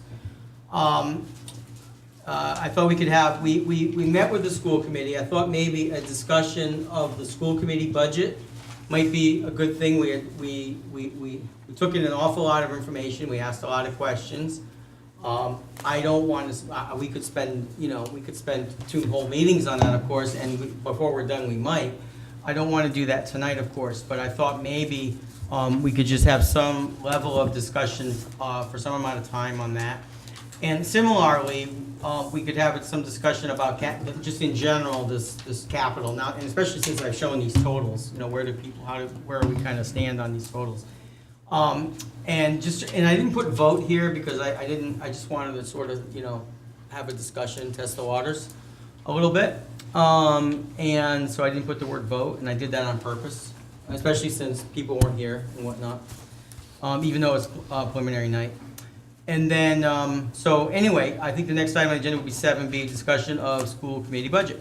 So I don't need to lead that discussion necessarily. I will. Does anybody have any? We met. Does anybody have any input or comments or anything that they want to share, or we possibly further questions that they want to pull together, or any thoughts now that we've slept on it for 4 or 5 nights or whatever it's been? I have 2 things. One would be is making sure when we build into this. Back to that? But it's part of from the school committee is Okay. that there was a capital request as well, is to make sure we capture that. Right, so there was the $500,000 that was requested for the bathrooms and doors and a bunch of other things that when the town administrator and town council put it together, the school isn't in the detail of any of the capital budgets. So we need to have a line item to include that. Okay, I'm gonna make a note right here. Don't we need to have a vote for that first? We haven't even voted to decide if we want to put all that on the capital budget. Okay, well, I'm just gonna make a note. My note says talk to Brendan about it. I'm just gonna, I'm not suggesting he's gonna show I'm not up. voting on anything, I'm just I'm just saying. gonna I'm not even fully following Realize exactly that. what he's talking about So, I yet, mean, so. it seems to me if we should just have a vote, just to even put it on the docket at this point.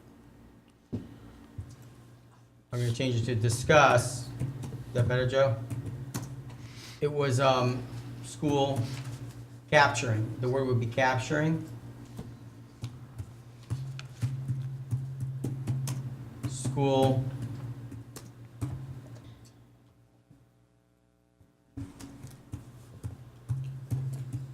request. Does that capture what you stated, Brendan? Yes. Super. So I get that, and that may be a phone call we can have or something with a laptop in front of us. Okay. So we can discuss that, and thank you. I'll go back to the agenda. So we were given that document. The school request was for the 4% on the local, right? That was the school request, 4% on the local, which I think is the maximum that could be requested by state law. I think there's some other restriction on how much they could, a school district can request. And there is some other restriction that they're bound by, and I think that just squeaks in under that restriction.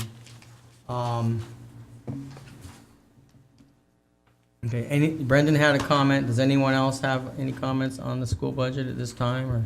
Well, I would just like to say, I had put together something that I had wanted to give to everybody, but the copier wasn't cooperating. So I wanted to know, would you guys feel comfortable, because I really like, it's just basically information that I put together on things that maybe we can look at when we're trying to decide the school budget. Would you mind if I make copies, even though we're not discussing on the next agenda, either email everybody on the committee the information and make copies to put out for the next meeting for the public, or Well- it's just information that go ahead. The next agenda is set, so we wouldn't be able, and it's, you know, it's real voting and stuff, so we wouldn't really be able to get into it at all. Yeah. I mean, tonight's a better night, like, this is a night to talk about. I know, I just Things didn't have a copy for broadly. everybody to go over, and it's a lot, so. Can I make a suggestion? Yeah, go ahead.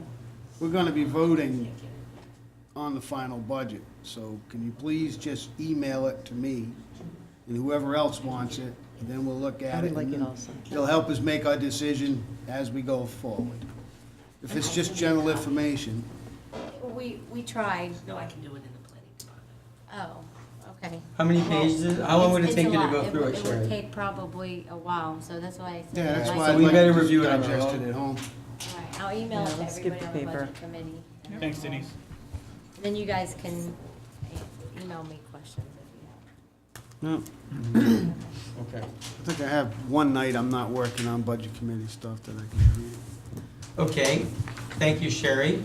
And I think that would be, if you have in something and you send it out, you know, as a one-way communication, everyone just be careful not to reply. That would be fine, right?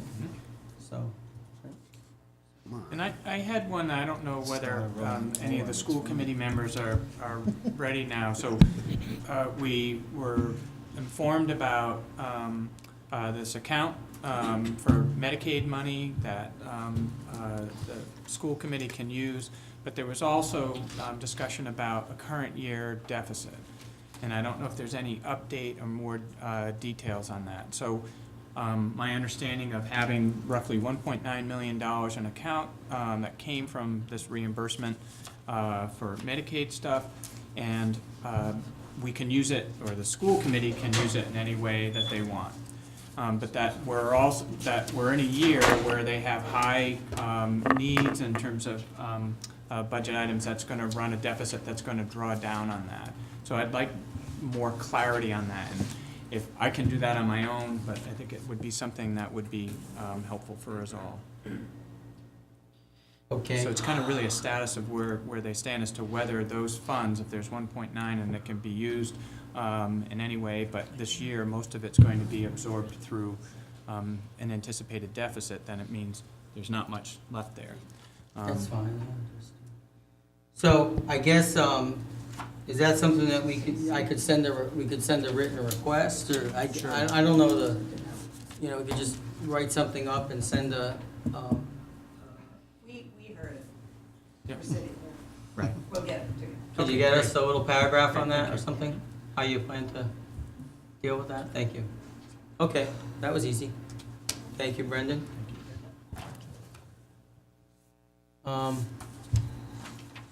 Anybody else? I think I have a question. Deb Palish? Or about the school budget. If you're going to spend all of that Medicaid money, is there a plan for future years if something were needed in a future year? We'll try to get Something when you said, something okay, to you thank guys you. about that. Thank you.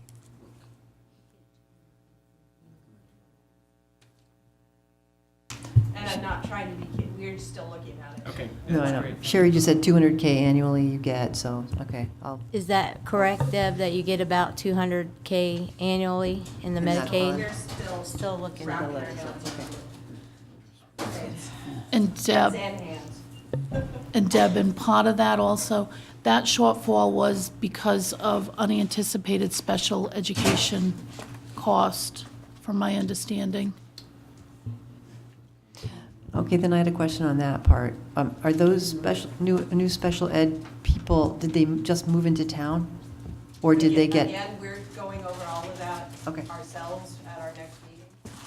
But you may. So, we could either, you know, I understand your request, and then any information that comes out of that meeting, we can try to forward that to you. We can Great. come back.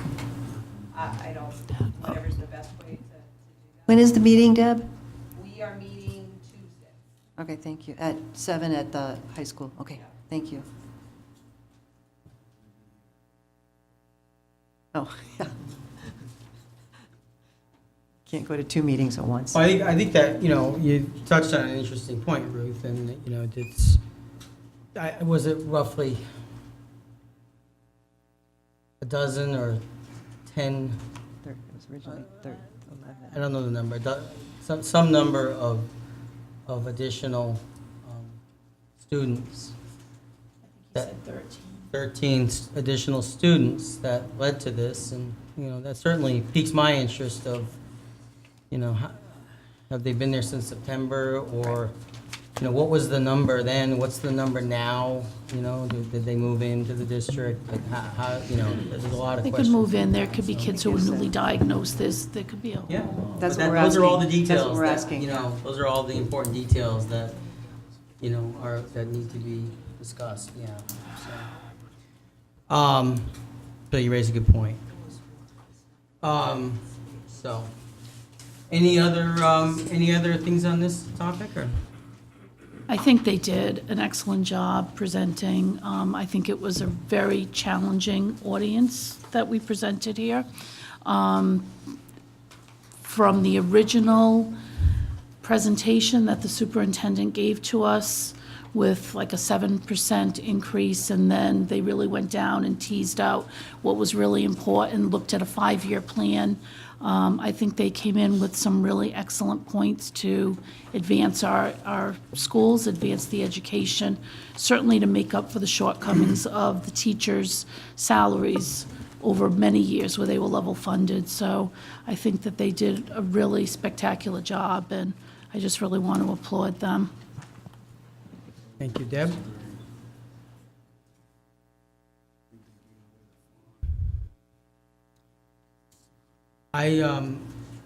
Any other comments or questions?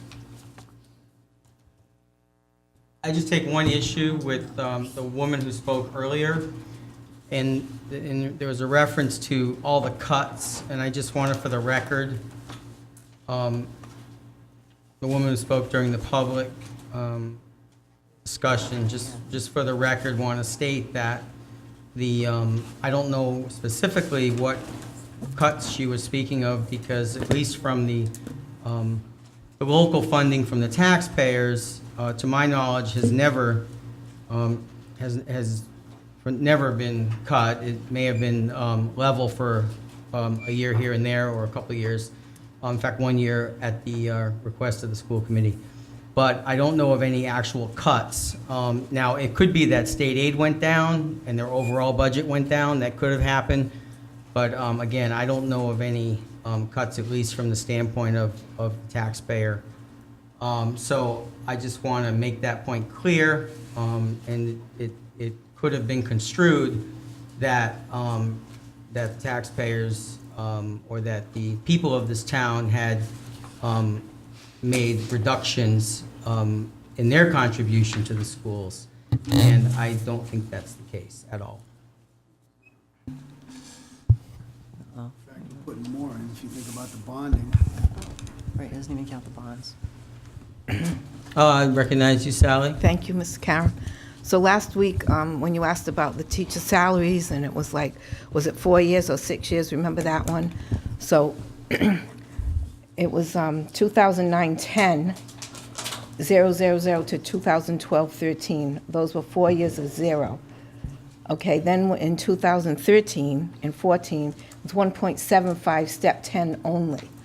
So the step 10 teachers got a 1.75 raise, the rest of the teachers didn't get anything. So the 6-year average was 1.6. So because last week we weren't sure if it was 4 years of cuts or 6, the reason it was because the step 10 teachers did get a raise in those last 2 years. Okay, that's what's been happening. As I spoke of last week with the insurance going up from $11.50 to $12 to $15 to $18 to $20. So you can see what happens when that goes up and then this doesn't. What years is that? So that was 2009, this chart starts, so 2010 was when the zero started. And then it goes up to 2014-15 is when it was 1.75. Okay? So that's what we asked about last week, so I got this chart for you to clarify that. Thank you. Thank you very much. Anything else on this topic? If not, I'll move on to the next agenda item. And I just, for my notes, I have, if you want a special ed reconciliation of some sort of those Medicaid funds. There was a question on how to manage special ed costs going forward with or without those funds, and a breakdown of the new kids' costs. Items that I noticed. Well, specifically, the number of students that were there September 1, how many students joined the district during the year, number now.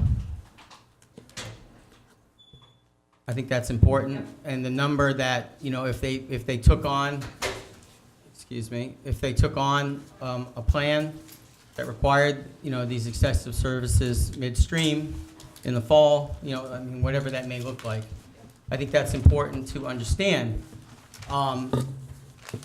You know, if at $1.7 million in cost, I think that's important to reconcile. Thank you. Anything else? I was just gonna say that I think that is as long as, so you're asking, I wanna make sure that we get the numbers for, so it looks like the special education, what was in the back of our book during the first, presentation said that there were 11 additional students, and then I guess the new number was 13, so I was wondering if they were saying that there's only 3 additional students, or is there a total of like another 13? Then the, I'll have him get a replacement for whatever he gave you in your original. okay, Yeah, I mean, it's, I mean, it kind of goes back to Jeff's point too. Yeah. Like, you just want to see the full picture from Yeah. where I mean, it was. We've already asked. 13 students, or whatever the number is, It goes up arrived, like- who, and those 13 students happen to, just that arrived between September and now, happen to cost $1.7 or $8 million. Like It's not that's, September, because you got to remember, we give our budget to you in March.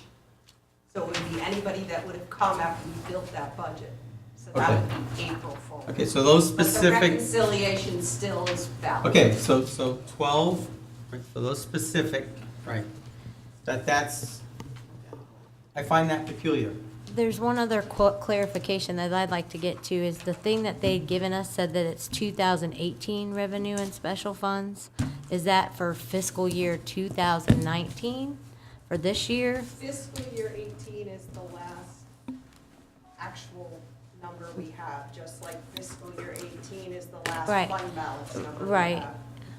Okay, We're in FY 19, 19. so we can't know what the end is gonna be. but we right, have no, that. I just was wondering, because it looks like the budget number that was asked for at the bottom looked like the numbers that were on the presentation, like what was being asked for this year. So I'll look at that again, but it said 2018, so I wasn't sure which one it was actually for. All right, thank you.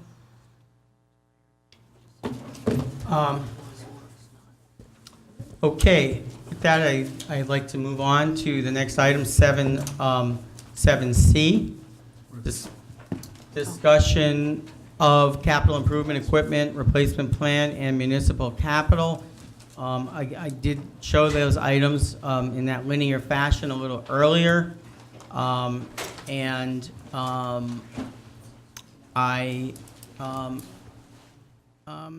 I put these 2 items, B and C, on the agenda because they are significant drivers of the tax levy.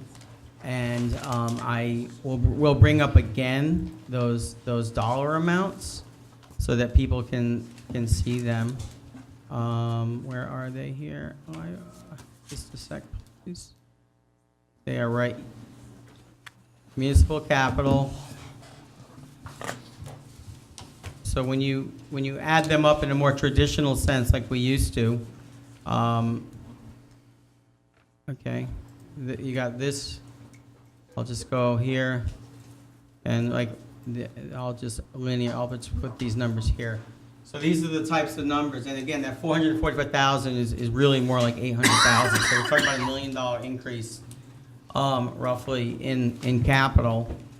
And I just want to also point out, and this is a subject that, as we deliberate later, that certainly you're going to hear me speak on, is that the amount of casino money that came in was $3 million. And so,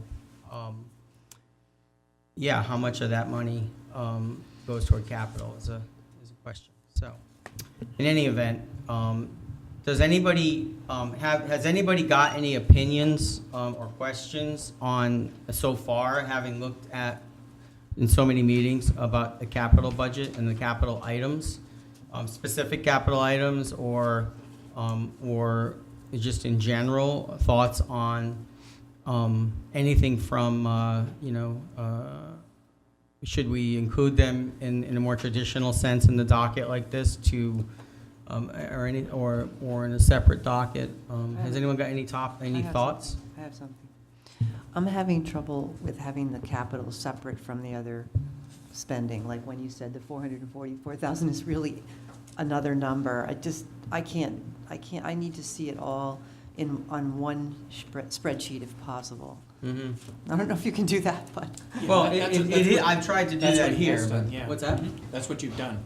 I've tried to do that here, but there's still one issue, because paving has now crept into this capital item. So.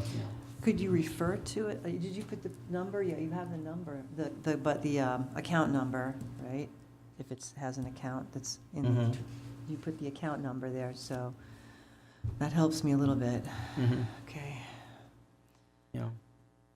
Yeah, is there a preference? I mean, would people like to see it? I think I would. We got to work together to find a way to make this 444,000 like the town council did. They adjusted this number so that it was apples to apples with the numbers to the right. And I didn't want to do that yet because I'm trying to with Tom scrub these numbers against dockets and whatnot. And if you do that, you can't scrub the numbers. But at some point, we need to make that decision to make it play nice or not. But is there a preference to try to not have two different things and try to linearize it like this so that it's more what people are used to seeing, where there's a bunch of capital stuff in a single budget? I think it's instructive myself to see the numbers all in one place, but not have two different things. But I don't know if other people have a preference or not. So are we going to all end up with a copy of this, or we're going to be looking at it like this? Well, I think I'm happy to give a copy out, but I'd like to clean it up first before we waste some trees. Well, for me, it would be easier to have it all like a one-source document Mm-hmm. instead of having to leaf through like we've been doing. Like we've been doing, yeah. Yeah, Looking for the 20 page, different finding the paper. page, trying to make sense out of the number and all that. Okay, it seems like maybe Yeah, this. I think it's great that what you've done is that This you is can good look here. at it, and there may be, I don't know if there's anything other than paving, if it's just that, that's what's gonna skew us in terms of the percent increases, but I think, this is good, and, I applaud the town in terms of just thinking out the discipline of looking out 5 years of the things that we want, and that's why that ended up as a separate document and all. And that's But- okay. Correct, Right. right, but for us, in terms of this year and what that total will be and stuff like that, I think this is a helpful way as we go through, and I would agree, is just make sure we're all working off the same document when we start to vote, because we all take notes on it, and also having 3 or 4 different versions of it is always the challenge. Okay. Jeff, can you go back up to landfill on your document? The landfill line? You mean in capital? Yeah. Because there is a landfill, Well, that's what I was saying earlier. They're in the regular budget. yeah.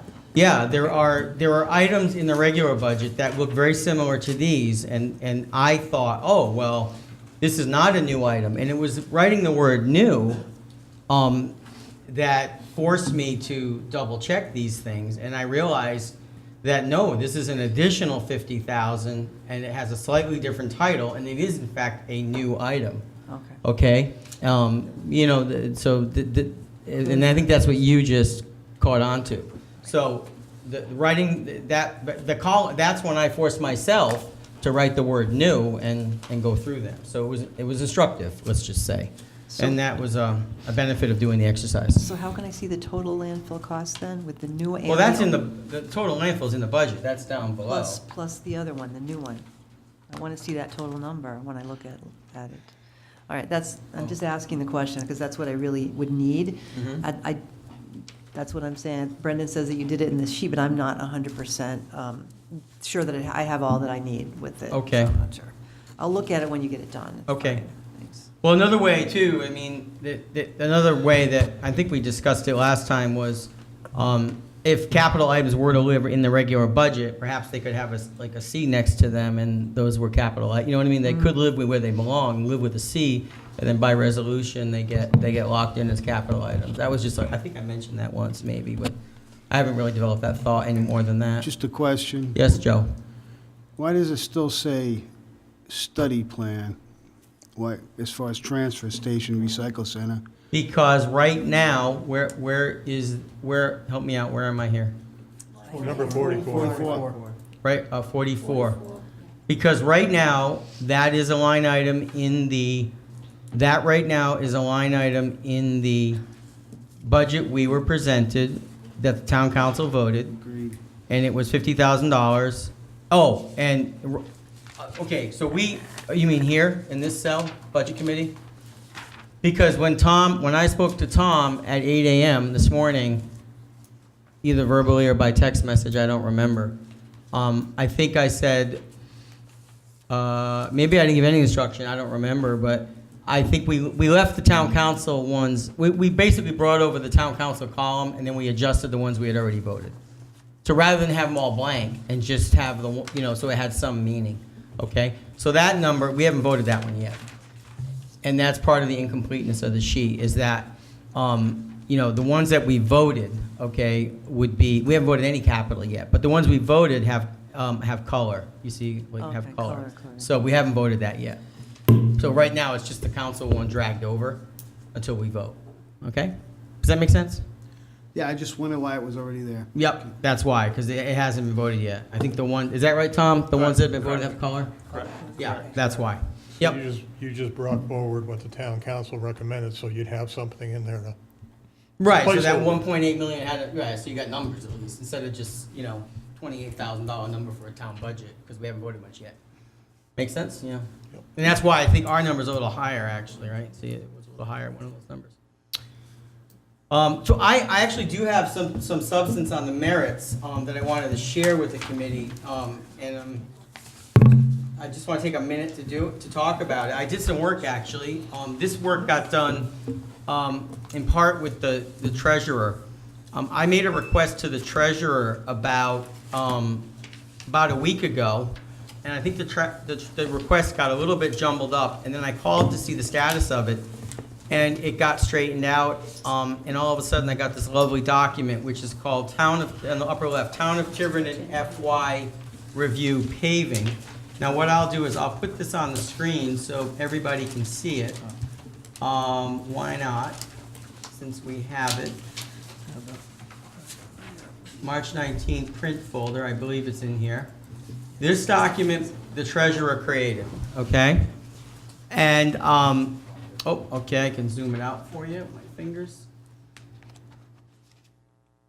Does that help? Yeah. Okay. The question I had posed to the treasurer was, I'd like to have some idea, of how much paving and drainage we actually do, okay? That was the question I posed. And so, just so we had some metric to have some grounding on. And so the treasurer, once we clarified exactly the request, somehow that request got turned into which roads have we paved, and it turned into quite an exercise to develop that list. But when I clarified what the actual request was, this got provided to me. And when I took this data, and Tom, using his skills from PDF to Excel, was able to, with one button apparently, turn it into this, which is the other sheet you have, okay? So I manipulated it Well, Tom turned it into Excel, and then I took it, once it was in Excel, and did a little math on it. So, the first thing I did, and based upon the notes in the email from the treasurer, and what I did looking back at dockets for the last few years, and you'll see where my mouse is, 2019, 18, 17, 16, 15, you notice it says paving and there's no drainage number there. So on the far right, I added drainage original budget from the docket. So I just went online, grabbed the docket and said, hey, these were the drainage numbers for these years, okay? And so I added them in. And when I got to this year, 2015, the link was broken, and I couldn't find the docket. I couldn't find, and I was out of town. The link was broken. It was the middle of the night again. So I just said, well, I'm going to just estimate it to be 50,000. We're kind of on a 50,000. So I made an estimate, 50,000, and I just plugged it in, and I noted it as such. So it looked roughly like in these years, we did about $155,000 in the drainage. And so what I did was I added up the year-to-date actuals, and I went through and took understand what the treasurer did. I went through and added this math left and right and kind of made sense of the sheet that she so nicely built for us, and realized that this column was the actual expenditures. Okay, the year-to-date actual was what meant actual expenditures. So in these years, we had done $2.413 million, okay, in these given years. And then I took the drainage and I added in this extra drainage. It used to be combined, her cover letter said, the drainage, but then it was separated. So I added in the $155,000. It came up to $2.568 million. So then I averaged it out for these years. I think there was a dozen years there. And I averaged it out it came out to $214,000 a year. And then I said, okay, well, you know, everyone agrees that we need to do more paving. So what does a 50% increase look like? A 50% increase looks like $325,000. And what does a doubling look like? A doubling looks like a $425,000. So anyway, I just wanted to get some idea of, you know, what have we done in the past? There's a number 450,000 being used. Where does, you know, what's the basis of that number? Is there a basis? I just wanted to get some feel, and I wanted to know where I wanted to be. And you know, and looking at how much capital we do versus how much we try to lower taxes versus how much we try to do other things, this was an important thing that I wanted to know because it's I think it's the single biggest capital item. So I wanted to look at, you know, this number. So I did this piece of legwork for myself more than anything, but I certainly wanted to share it with the committee and with the public. I think it's pretty close. So. Yeah, thanks, Jeff. That's great. It's Really great. Yep.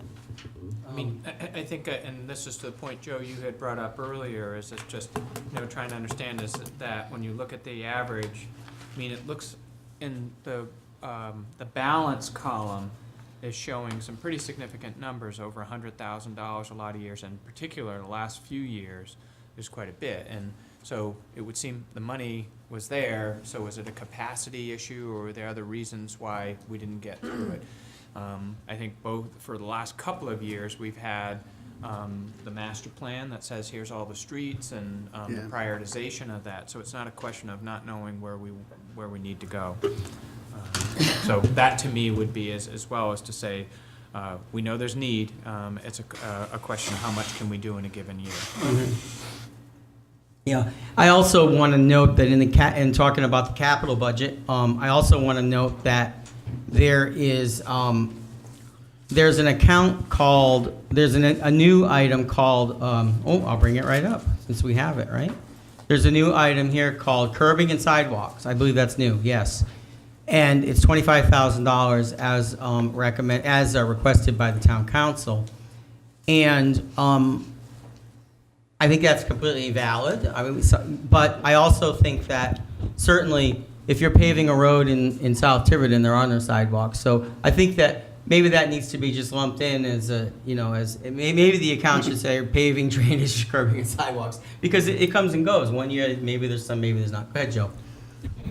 Only that, to the point on what we spent on paving, traditionally all we do is we grind the road and overlay it. We've never really done any reconstruction on roads that really, and that's why sometimes they only last another 10. They did Hancock, they just overlaid it within 5 years, all the potholes were starting to perk back through again. You can see the depressions and stuff.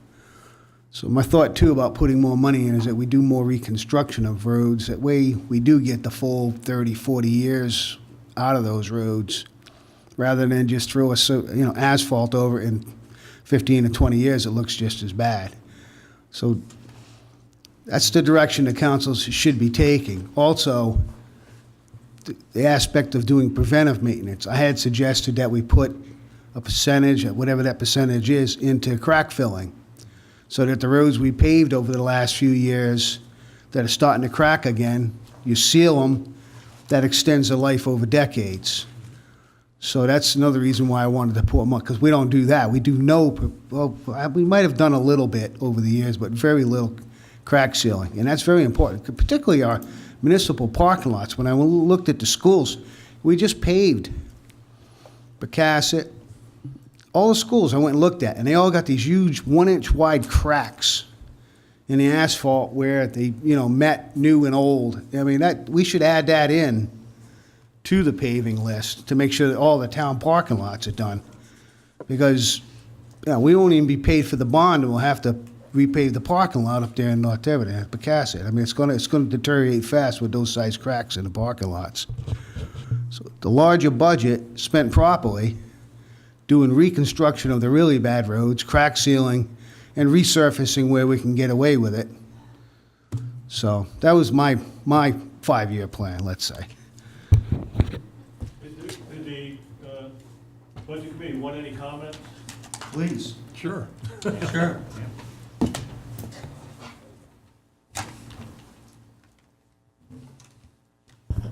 Rick Rogers, Tiverton DPW. In the paving, I don't know why there was money left in accounts in previous years. But this year, this fiscal year, we're gonna spend about between $450 and $500 on drainage and paving. We spent about $250 or so in the autumn, and we're scheduled to do more in the spring. And the backup data that's in the packages show that we could actually spend more than what's projected in the 5-year plan per year, based on the assessment of the roads that was done previously, and we're revising that. We're in the process of doing that now. And there is, of course, as Joe mentioned, many roads that could be totally reconstructed and have drainage put down underneath and alongside. Typically, what's been done is we've simply either reclaimed, as Joe mentioned, and put another binder and surface course, or overlaid. And one of the reasons for the overlays is because, for whatever reason, over the years, there's been a portion of the roads that have only had binder put on, probably for cost measures. But after a while, again, as Joe mentioned, those roads start to deteriorate. There hasn't been a lot of crack sealing done, but that could be done. As far as the parking lots go, I'm not familiar with the schools, we don't handle those, but even the senior center, the parking lot, could use some crack sealing. And sidewalks is another issue. There are not a lot in South Tiverton, as Jeff mentioned, but North Tiverton could use some reconstruction of sidewalks. So there is separate issues on stormwater, but that's a separate item, as noted in the 5-year plan. There's integral drainage that needs to be done just to do the simple repaving jobs that we do, or the reclaiming that we do. So there's much need for road improvements in the town, as most people would note as they drive around. So we could definitely use the money that's requested and as listed in the 5-year plan. And anybody would like more details, I'm happy to show them any particular roads that they would like, or examples, etc. Didn't we have, Rick, and I don't know if it was last year or it might have been 2 years ago, prior to your time, but the street on the side of the old Duffy's, Yeah. that had kind of fallen apart. We had to go right down all the bottom layers to put that one back together. And there was another one too, might have been King Road at the at the same time with a lot, in the spring when we had a lot of rain and, I'm familiar with that simply as a citizen of the town, right next to where Duffy's was. And I don't know what that was, but it could have been a drainage failure, because when you have that much settlement, something gave way. But the sidewalks along North Brayton Road, like the school, there's a lot of kids that walk to school over there. I don't know if that's in the plan already, but like I know, and then I know South Brayton doesn't have any sidewalks, and I live at the top of that road there, and I can't tell you how many people I see walking. I don't care that they walk through my lawn, I just care that they're walking on the side of the road and that they could get hit. So that's just something too, to consider. I mean, just with the amount of foot traffic that there is because of Ranger and because of the high school and. Yeah, thank you, Justin. Yep. And that's part of the plan, the areas that need reconstruction in North Tiverton, and also some reconstruction, or at least on the northbound lane sidewalk on North Brayton. Anything that's heavily populated with pedestrians, especially with children, should be addressed, is uneven sidewalk pavement. That area there is asphalt pavement versus concrete, but either one, if properly done, would be much more suitable than people walking on the roads. I yell at people to walk in my yard. I say, come on, don't walk in the road. And what Thank road was you. that, the main, what road? Well, the sidewalks by the high school and all the way down to Ranger.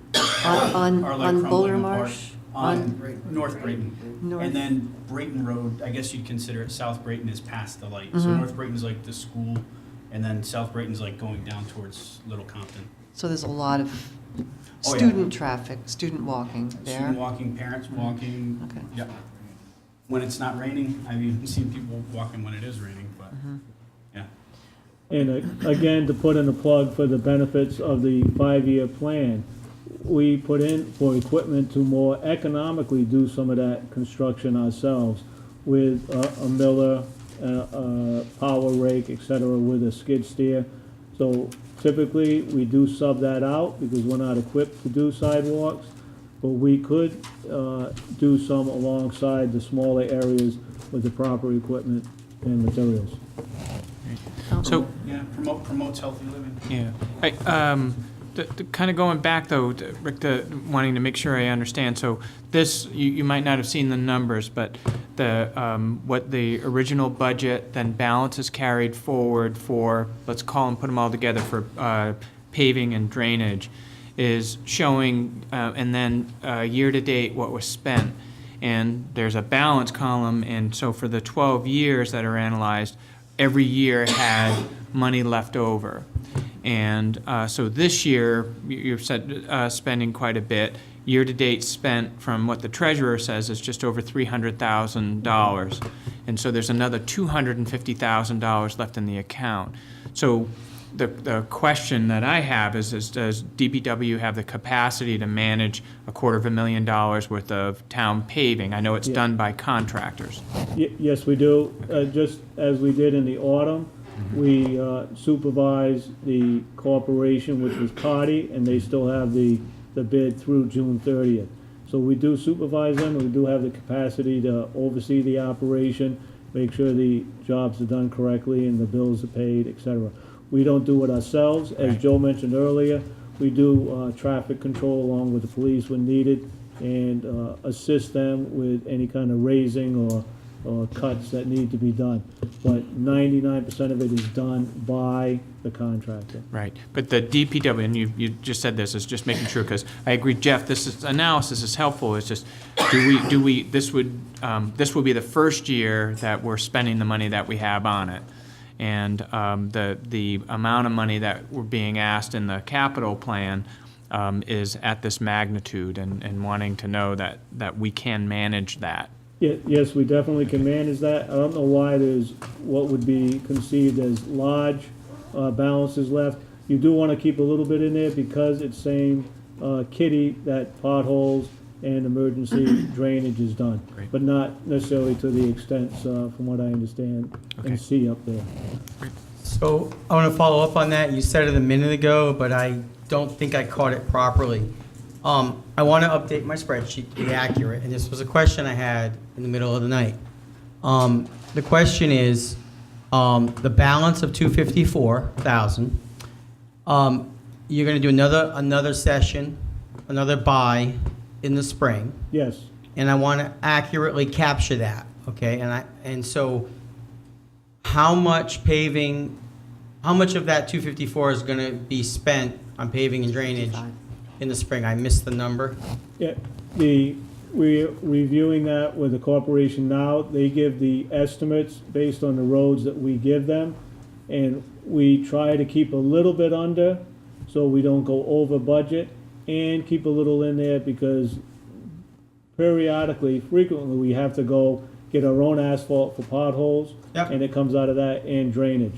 But you're looking in the area of 220, 230, 240 of that amount. I'm 220, 230, 240, 230. I'm going to write down 230. That was the middle number you said. Yep, right. Okay, that's fine. I'm going to update my spreadsheet. I'm going to increase this year's buy to reflect that, and then over 12 years, it'll average in, and that'll increase. I think that's a fair thing to do, given we have this huge amount there. Yeah, but Right? the balance may not be 254 minus 230, because again, we're spending that as we go now on drainage and potholes. I understand, but I think it's, if you're going to spend 230,000 in a buy, or, then I certainly want to, and you roughly know that's your number. Certainly want to be fair, and I want to reflect that, and this average is going to creep up, 10 or 12,000, and I want that to be reflected. And I picked 230 just to err on the side Yeah. of safety, so we don't go over budget, I understand. because we've already spent some money since the treasurer's report, even this week. Okay, I will update accordingly. Thank I you. have a question. But, can I ask one more? Sure. There's a few items here, and I mentioned it a minute ago, and I heard Justin pick up on it before I left the room. Paving, drainage, sidewalks, and curbing. So if for whatever reason you're quoting a bunch of streets, South Tiverton, there really is maybe some sidewalks, perhaps. Whereas in North Tiverton, if you're focused there 1 year, there's a lot, perhaps. So, are you opposed to, or do you have a problem if this account is lumped together? And you as the director, you make that decision? I mean, it seems odd to me to mandate that we're gonna do curbs every year if in fact, it's better to just buy more asphalt because we're working down by the farms, No, I definitely feel it's better for the town to keep them separate, and here's why. You don't always do sidewalks and curbing in the same areas. For instance, there's areas in North Tiverton that need sidewalk reconstruction that are not gonna be paved. And also the sidewalk can be concrete or asphalt. So it depends on where you are. If it's flat and level with no real curb, but simply a berm, you might just do an asphalt sidewalk that's part of the paving project. But overall, you want to keep your eyes on the fact that there's curbing and sidewalk that need attention in the town. separate from paving Yes, jobs. Yes, I would not merge them. What have we done in the past? Well, you Very- weren't here, but what yeah. have we, this is a new item, so what have we done in the past? I mean, I- Merged. I don't know what they've done in the past, but there has not been a lot of, unless it's been state, a lot of concrete and a sidewalk and curbing done by the town, from what I've seen. Just seems to me that if they were merged and you had to do a little more than you had in the budget, I mean, you could reduce your paving and move it into, it just seems to me if it's all in one nut, then they have more control over the, like I said, if he's locked into only doing, a certain amount of sidewalk and we needed more, Tried to make that case, but. yeah, no. that's what I'm saying. It seems to me it makes more sense to have it all in one nut, and then they can pull as much as they need out of it. I mean, it's giving them the latitude to move the money around as he needs to for priority. It just goes to the visibility Yeah. and keeping your eye on the different projects you have to do with the 5-year plan, for instance. Yeah. And every department is allowed to go before the town council and ask for a transfer if the Not- need arises. I don't think you But I can, don't- not in well, capital. Yeah, it can get sticky in capital though, so. Yeah, but, so it's, well, it's up to us to decide where it's gonna go anyway, but. I had a question on the state requirements for plowing sidewalks. We do that now, and we have the machinery to do it. We do not have the machinery other than simply, I've seen some people, not us, we do not do it, but people drive on the sidewalks sometimes to clear them. But we do not have the machinery to clear them, but again, in the 5-year plan, we do request such machinery. Okay, But right now, people are responsible Yeah. if ordinance. it's Owners. adjacent to a Okay. personal, private lot Do to you- clear the sidewalks. I don't want this to cost money, but do you notify people in the fall to get ready and keep the sidewalks clear? Maybe that, in the newspaper or something, we might want to do that, because I'm just a little concerned. We were also talking earlier about liability to the town on people slipping and falling on the sidewalk. I just think it'd be nice to put a notification in the paper or something like that. We do a website advisory in the town, and we could add that to it. We do things about safety and plowing and keeping the roads clear I'll so talk we to the can do town our job. administrator. Yeah, okay, thank you, yeah. I think the only other thing I had was, I'm really big on the quality of the asphalt. I have some major issues with what we do here in the entire United States versus Canada, for example, because I've spent a lot of time up there. I just hope that when we spend all this money on these new roads, if what we do is that we don't have asphalt that's just going to last only a certain period of time, and it's just going to start cracking and disintegrating again, which I've seen a lot of places down here already. And I know you mentioned that there's a state formula for the asphalt, but any research that you can do into that. I was going to call the Canadian people, but I didn't get to it yet. I'm concerned about it. That's the quality. It just doesn't seem like it cuts it down here. The minute you put the salt on it, look at 195. There's potholes all over the place. I kind of feel like they don't really try, because then they can spend the money. The companies get to spend the money to fix it. You know, it's like planned obsolescence kind of thing. I'm just concerned about it a little bit. I appreciate your concerns, Ruth. The town basically follows the Rhode Island DOT standards, and most DOTs follow the Federal Highway Administration DOT Thank you. specifications. And those are developed over time by large groups. Okay, thanks.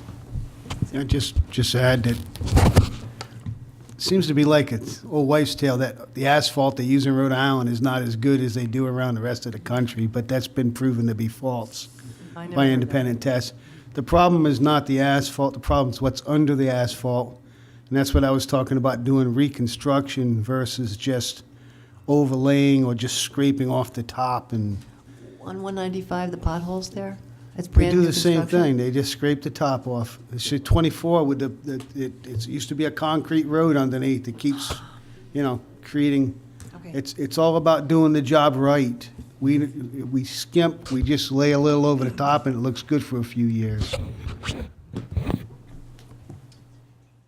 Okay. Thank you. Thank you, Rick. Thanks, Rick. So, it's getting on in time. I think that there's obviously a lot here in the Capitol. I think we started the discussion. I hope that committee members can think through some of these items in some of their own time as well. Certainly, there's some large items, and the council has taken one item and made it a finance thing, and kept one item as a single year purchase.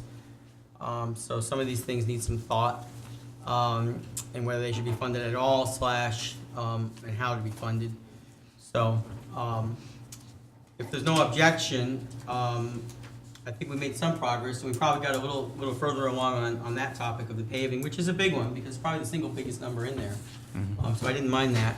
If there's no objection, I'd like to move on in the agenda. To the next item. Any objection? Okay. So the next item in the agenda is discussion of and preliminary votes for. First item, number 1, is legal services. And I'm going to bring up the budget for legal services on the screen. And we can do this very simply. I can entertain a motion for an amount. We can then discuss it, amend it, do whatever we want. Oh, there's something wrong with this one. I'm not gonna show this number because I don't think this is the number the correct number here. This number is wrong, so we should work off paper on that one. That one's got a mistake. 1050. It's like page, what, 2 or 3 in the docket? And we should be looking at the March 6th. Yep. March 6th or March 12th? Take your pick. Well, March 12th, I think, was ours, right, with the squares? And March 6th was the council's. They should be, same numbers. Yep, they should be the same. In terms of the amounts, anyway.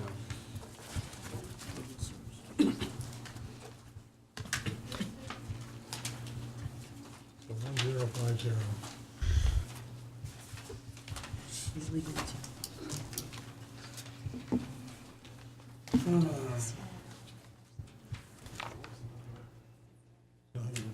He's got to move it up. Doesn't want to show it. No, that one was incorrect. That's why I didn't want it. It was just the wrong thing was dragged over, so I don't want to confuse the public on that. There's a, does everyone have it? The first item was, should be solicitor, should be 85,000. I know that, just because I know it. Thank you. Share it. Am I correct on that? I'm just doing that from memory. Second item was litigation, 60,000. Next item was prosecutions, 20,000. Land use issues, 30,000. Labor council, 65,000. And review, rewrite, zoning code, 15,000. For a total of 275,000, which is 25,000 less than the request, but it's also 19,000 less than the prior budget. Yeah, so I'll ask the same question again. They hired a solicitor, they have a contract for 98,000, why are they appropriating 85? It doesn't make sense. Because if you listen to what was said when they hired the solicitor interim, the reason they hired the interim solicitor, this is what I heard when I sat right over there. Oh, is this because of the interim part of it? The reason they hired the interim solicitor, because they wanted to take a look at a request for proposal to reduce costs for for that position, okay? So now they are budgeting for a permanent situation in this reduced cost mode, which is exactly what they said they were gonna do when they hired, after the interim 6 months went by. So their hope, is that they're gonna get a new solicitor, A solicitor, a solicitor, correct, I guess, maybe the one they got, maybe not, right? $19,000 less. Right. Well, if it's a solicitor looking for a job out of town, I'd say 85K is a pretty rewarding amount. I'm sorry. It's not their total salary. If you're looking for employment, I'm going to take a job that pays that much for sure. And Joe Joe mentioned. We're not talking about neurosurgery. Just saying. But I think one of the things that'd be really concerned is, and it's been brought up in each one of the years I've been on the budget committee, is decisions that the town has made that have gotten us into legal trouble. And it would seem to me that the legal counsel representing the town is one of those key ways of keeping us out of suits that we have to settle and pay out. That to me is a worry, is that we hate paying lawyers, We don't pay lawyers, and then we have judgments against us. We get outclassed. But on that, I believe the town council sometimes is the driving force behind some of those. Sure. Yes. Yeah, it is, it is. It's not just the solicitor himself, you know. Well, Also, wait, one more thing while I'm there. The interim, if you hire an interim solicitor, you may have to pay them more because you just, all of a sudden, they start working for you, you know? I mean, it's like, it's not like it's a permanent situation. But we hired an interim solicitor with way less experience than our previous solicitor, and we're paying him more. Well, you know, And I he don't know. sits here with Yeah. his rule books because he doesn't know the rules. So that's putting us in a very dangerous situation. So now we're gonna look for somebody with more experience and pay them less? I'm just saying, I think when you hire somebody interim, it could be that you have to pay them more because you're all of a sudden, you're grabbing them for a short period of time, you know, it's not maybe in their plan, it may be harder to get someone that way. I'm just saying. I don't think he was hard to get, Ruth. And again, it's not their total salary, as Joe mentioned, so just keep that in mind. It's not somebody's total salary. I mean, a lot of these people have solicitors for more than one town, for 2 or 3 towns, you Right. know? I mean, we're sitting here. well, I would rather, I mean, Justin just said, you know, maybe there's somebody out there desperate for work. Personally, Desperate for I would 85K. hire somebody who was desperate for a job to do a job I wanted done unless they were good at it. If they're that good at it, why are they desperate for a job? Well, if they're good at it. I would if rather- they're good at it, they get a raise. You know, I would rather the due diligence was done, we hired more than the first bidder. And even if you gotta pay a little more for it, how competent are they? And are they gonna fill our needs? And our needs should not necessarily be how cheap can we get them. Can I mention that we have 2 lawyers on the town council? That's a good source of we information don't need for to hire one, do we? lawyers. No, they don't do that job, I'm just saying. They have good information on costs and what it should cost. And if it's a good lawyer, he won't have to spend so much time, maybe. And I also, my general comment, which I'll get to anyway on this, is I really would like to see the town get less involved in lawsuits from outside, from the town, to the town, all that type of thing. It's just such a waste of time and money. If we could just sit down and talk about it first before we start suing everybody, that's my general comment. So there are different types of lawyers also, just like there are different types of physicians. So are you going to hire a brain surgeon to do your orthopedic surgery? No. So there are different types of lawyers, and they all have different specialties. So just getting the cheapest may not be the person who we need to have on, sitting here to defend us, But a lot to of these. to make decisions. A lot of these lawyers don't just do this town solicitor job. They come. I they- get they- that. They come from a firm, so. I get that, but they also have to have experience in Oh, working no, in I'm not towns. saying, I'm not advocating for one solicitor over another. I'm just saying that whatever the solicitor that we get that comes in, 85 is not a drop in the bucket. No, but to, The other, oh, go ahead. sorry. But to Justin's point, I just had to add this. He's right, because the whole firm is what you're really hiring too. So they have a whole knowledge in the entire firm on this subject, not just that one person. And I'm gonna make 2 points, and one point is that we see a number here, and I can't speak for it. We see a number here which is $85,000.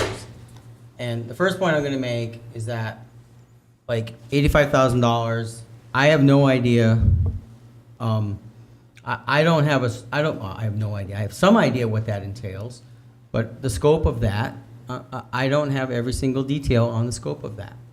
You know, I mean, does that require that that person be at every single meeting or not? Or, you know, is it less hours perhaps than the $100,000 historically? Is it, you know, I don't know what the scope of the contract looks like. Okay, when that was discussed, when the interim thing happened, there was discussion about redefining, okay, about trying to save costs on this position by redefining what the position did. So was there a redefinition of that? I can't answer that, I don't know. But I do know that the number went down, and there might have been a redefinition of the scope, okay? And the second point I want to make is that the town council, you know, came up with these numbers, and I'm not gonna second guess, personally, on this one, I'm not gonna second guess these numbers. I know that they went at it for a while, and these are the numbers they came up with. And this is, this is their thing, and they came before us this was discussed on that night that the town council just came before us on their budget, and it was allocated, I think, legal services when the administrator and myself, and we allocated these things that night. Legal services went to, well, we'll let the town council talk about that item. I mean, it didn't get designated to the solicitor to talk about his own item. It didn't get designated to, to the town administrator. So long and short of it is, like, I'm not gonna second guess this. A lot went into it. I'm not gonna second guess it. I'm gonna support that. So, Can I make a motion? what's that? I'd like to make a motion Okay, I'll To move- entertain a motion. to move $275,000 in legal services. That's the entire. Is there a second? Can you give me the number again? What was the number? It's the total down the bottom, 275. 275. I'll second that. 275. Okay, I didn't hear you. That's all right. It's this number right here. Right. Is there a second to the motion? I'll second that. Justin said. There's a motion, a live motion on the floor with a second. The motion's at 275,000. The line items are right above it that sum up to that. Is there any discussion on the topic? Only that we're gonna revisit for a final vote anyway, so if people have more questions on it and wanna bring it forward for more information at the final vote, let's deal with it then. It's getting late. Is there any more discussion on the topic?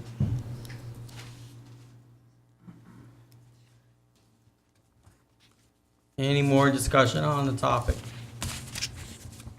I would just like to point out that currently, the national, well, sorry, not the national average, but the Rhode Island average for all attorneys across the board in the state of Rhode Island, just average, okay, is 62,780 per year, 30 below the national average.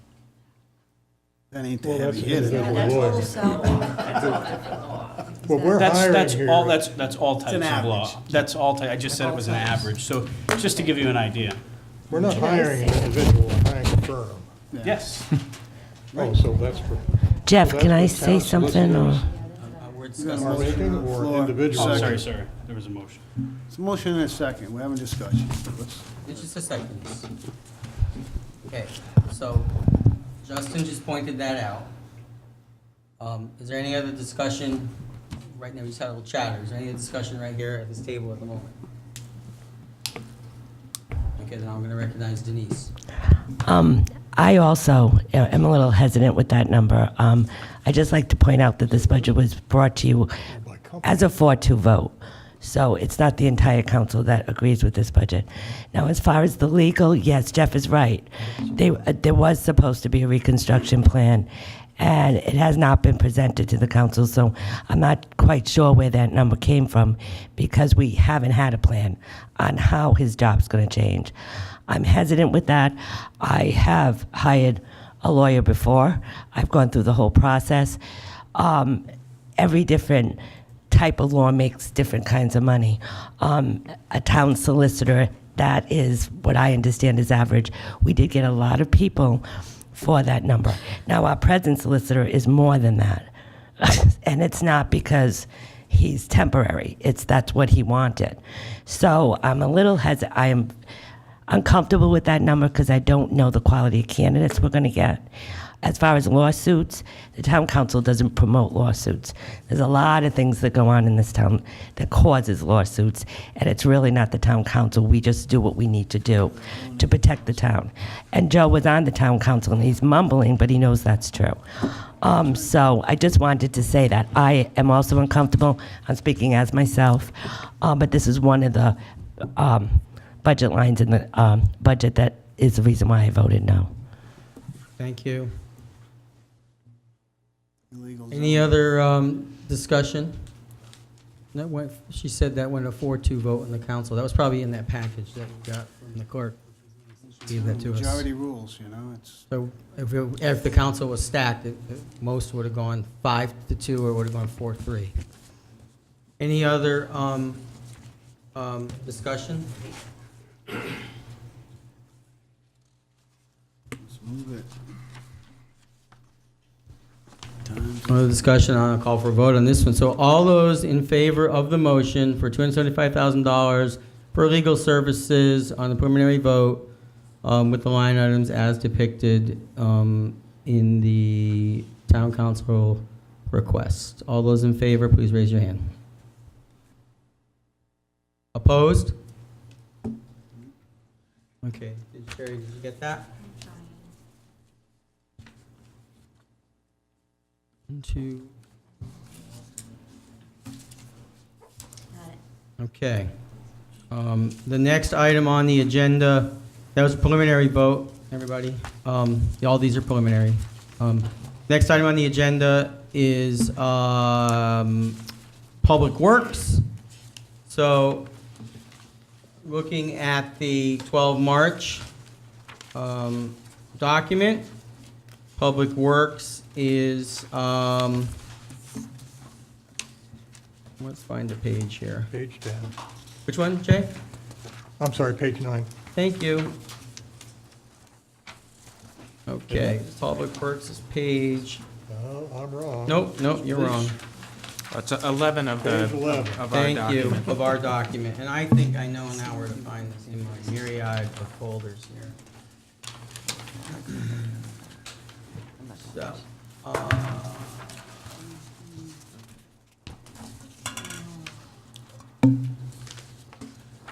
nope.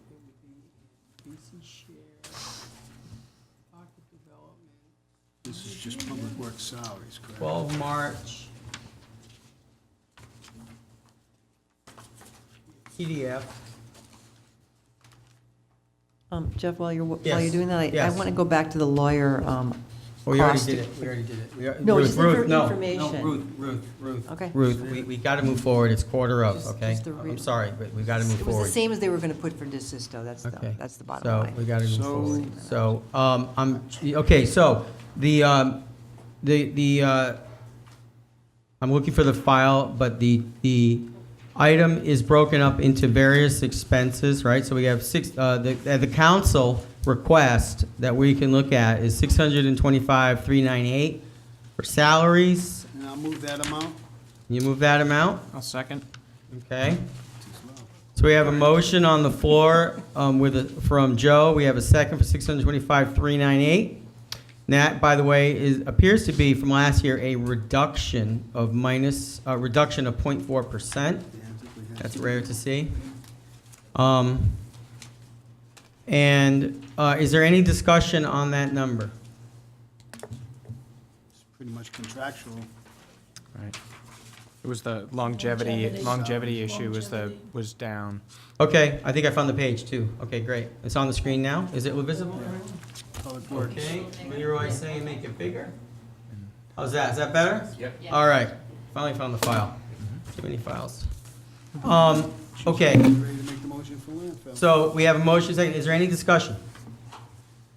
If not, I'll call for a vote. All those in favor? Opposed? Okay, I think that was unanimous. We also have a section called operating expenses. And this one, we gotta be a little careful. This is, you'll notice at the bottom of that one, it doesn't matter, it's in a different column. It says add 335, that's a paving number, that infamous paving number that floats around. But we're looking at a column over to the right, I believe, which is 393350 is probably the operative column, which is the town council approved number. 393350. I'll entertain any motions So if there are any. So moved?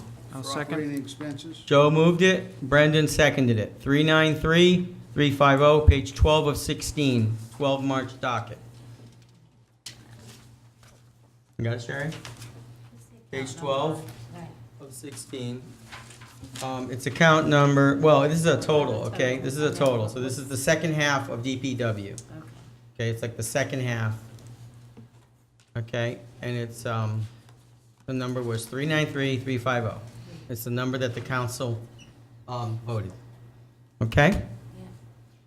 There was a motion by Joe, a second by Brendan. Is there any discussion on this number? On the highway signs, Excuse me? on the highway signs, just want to mention that it's 6 years, I finally got the speed limit sign put on my road. Okay. What good does it do? Well, it's there. Just took 6 years. It's like the stop signs. How did you request it? From the council 6 years ago. Okay, there we go. Okay, that's the number there. We're looking at this number here with my little mouse is here. That number. Okay, if there's no discussion, I'll call for a vote. All those in favor of the number? Opposed? Okay, it was unanimous. Fantastic. So, the next item, there may be more related to this. Let me look here on this agenda. This DPW tends to go on and on. Landfill operations. So I think that it does have another component called landfill operations in some senses. Whoops, did the wrong thing here. So I'll move 234,177 on landfill operation. Hang on, Joe, I'm trying to find it here online here. So landfill operations. Page 13. Page 13. Okay, yeah, I got it on the screen too. So you move how much, Joe? 234,177? Correct. Is that what you moved? Okay. Second it. Had to go back. Yeah. Brendan seconded it. Now, for discussion purposes, the landfill is scheduled to close in November of 2020 or sooner. But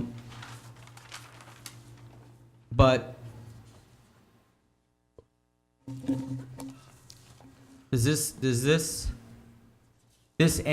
contract ends June 30 of 2020, right? This docket?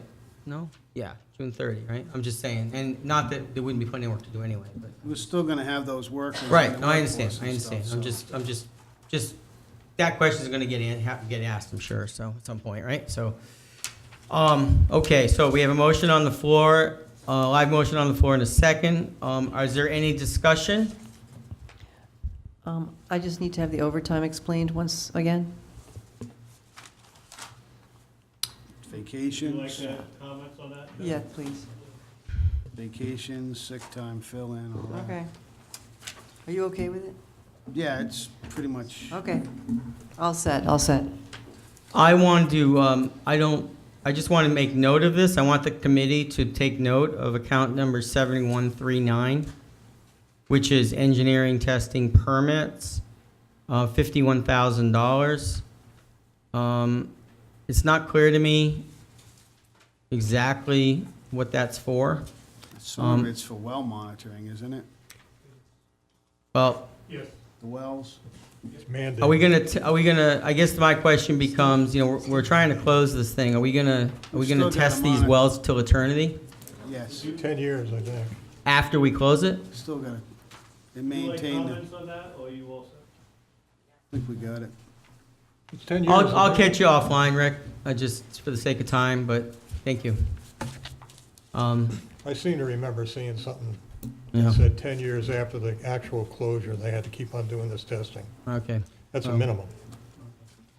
In any event, Well, we can look at the actuals and see how much was spent. yeah, that's just, this needs some research. But I know we spent, I know Through wells we've into got to landfill do a lot of testing. testing and stuff up It's for there and other leakage. things, and Might want to It's requote some of this continuous. stuff.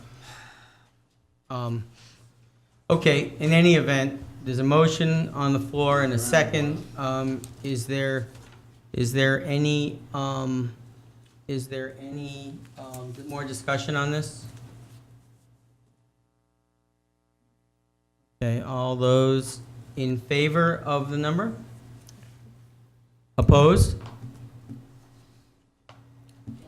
I'm opposed. Okay, and are you abstaining or? I voted for it, in favor too. For Okay. now, until we look at the actuals and stuff on some stuff. Yeah, I opposed it, I want to dig into that, so I just want to, more as a placeholder than I also anything at this point. opposed hearing. As a placeholder at this point. You were opposed? Mm-hmm. Okay. Looking at the agenda, we are on Building Maintenance Division. Move $119,401 for Building Maintenance Division. I'll second. Make this easy on you. Okay. We have a motion from Joe for 119,401. Again, a second from Brendan. Live motion on the floor. Is there any discussion? Only a note that it did add in the part-timer, which is kind of needed. Yeah, that one hurts me. I know it's needed. I heard the plea. I don't like the 17.9%. I did hear the price for it. Any other discussion?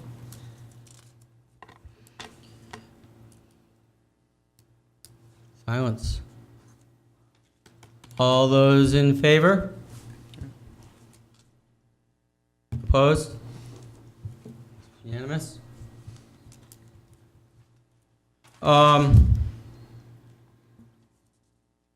The next one on the agenda is on-site waste treatment compliance program. I'd like to make a motion for $37,500 for the on-site waste treatment compliance program. I'll second.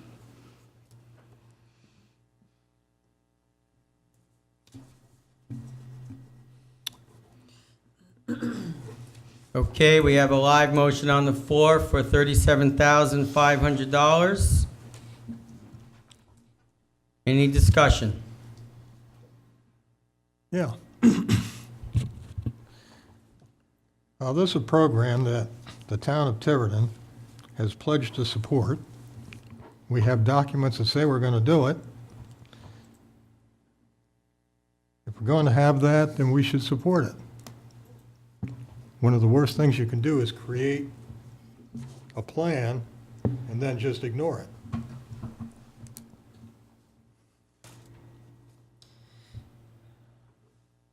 Okay, any more discussion? I'd like to respond to that. I mean, in the past, we've given them 20K almost every year, I believe. I don't, you can verify. Going back, there's been 20K. I don't think that's exactly ignoring it, so I just wanted to mention that. And that we should have seen something for that money up till now. But I think They're not the ones enforcing it, Ruth. This is for these people, the wastewater. Yeah, but they're not enforcing the program. That's not their role. Their What do you- role is to. Who said enforcement? It doesn't say that here. What do you mean? You're saying that we're not enforcing the program. No, we're not He didn't say supporting it. enforcing. He did not say- Supporting. Yeah, he said supporting. I will say this, one of the things they do is they keep an eye, let's take house sales. In the state and in the town, if you've got a hole in the ground called a septic tank, which is illegal now, but it's grandfathered, you have a year to get it upgraded to meet the current standards. You mean a cesspool? Cesspool. I can say honestly that there are 5 houses in my neighborhood that have sold in the past 7 years that have not upgraded their septic tanks. Where I live, all the houses were built around 1962. They have cesspools. We give them the money to properly monitor this kind of thing. They would go after these things. Without the money, they can't do it. So we as a town have to decide, are we willing to upgrade our,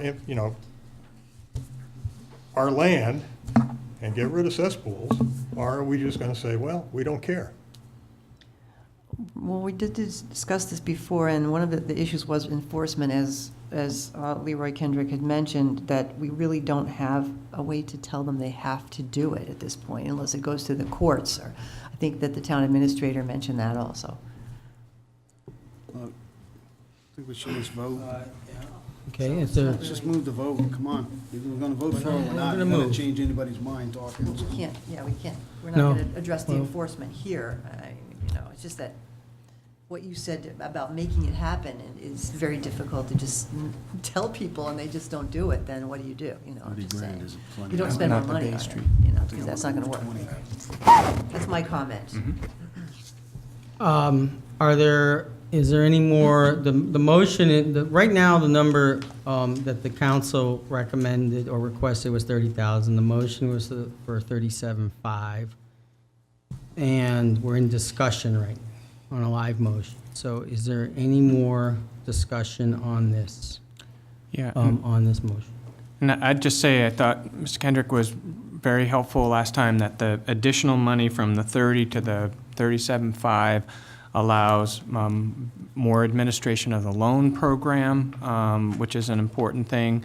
The cataloging of things that we're behind, we just don't even know about. That, sure, they can get by barely on less money, but we're behind. And that for $7,500, I'm sure he could spend a lot more. This is something that keeps us in the ability to do just the minimum things that need to be done. I think for the $7,500, this is well-spent money. Okay. Yeah, right. It's 7,500 more than the council requested, but this is what our town administrator had requested. I mean, we need to upgrade those cesspools to septic. We need to have clean water. We need to have everything upgraded. And you're huffing, Ruth, but it's the truth. And we've got people with contaminated wells because of this, and they're down in your area too.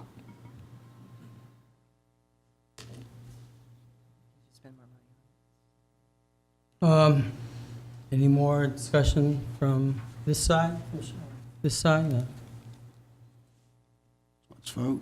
Well, I have some points. I mean, I view this program as, wrong or right, I view this as a serious invasion of private property. And that's one of my points. I actually take offense to it. And, I mean, I went through the program, I've done it, but I found it very offensive. And I also, I mean, I could argue that the money this year, the 30 grand this year, should go to these 6 people on Bay Street and take a year off from this program and put that money toward these 6 homes on Bay Street. I mean, we could argue that. That might be a valid, a valid discussion that this body may want to have. Meanwhile, they could update the ordinances to be consistent. So, I mean, this is not going to be, popular with some people, but maybe popular with others. So,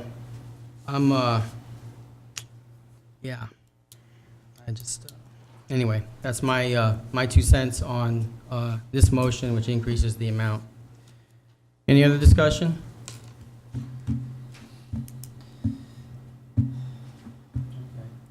Call for a vote then. So the motion is to increase it from 30,000 to, the motion is for 37,500. So all those. Increasing the town council's request, yeah. Well, yeah, it increases, but the actual motion didn't say increase. The actual motion was for 37,500. So all those in favor of $37,500, please raise your hand. Okay, opposed? Motion fails. So wait, who's opposed?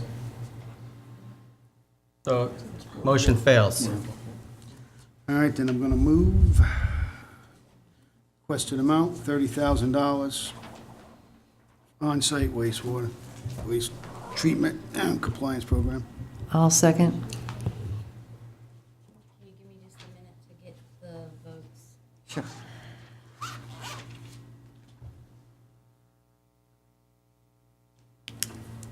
Okay, go ahead. What was the motion?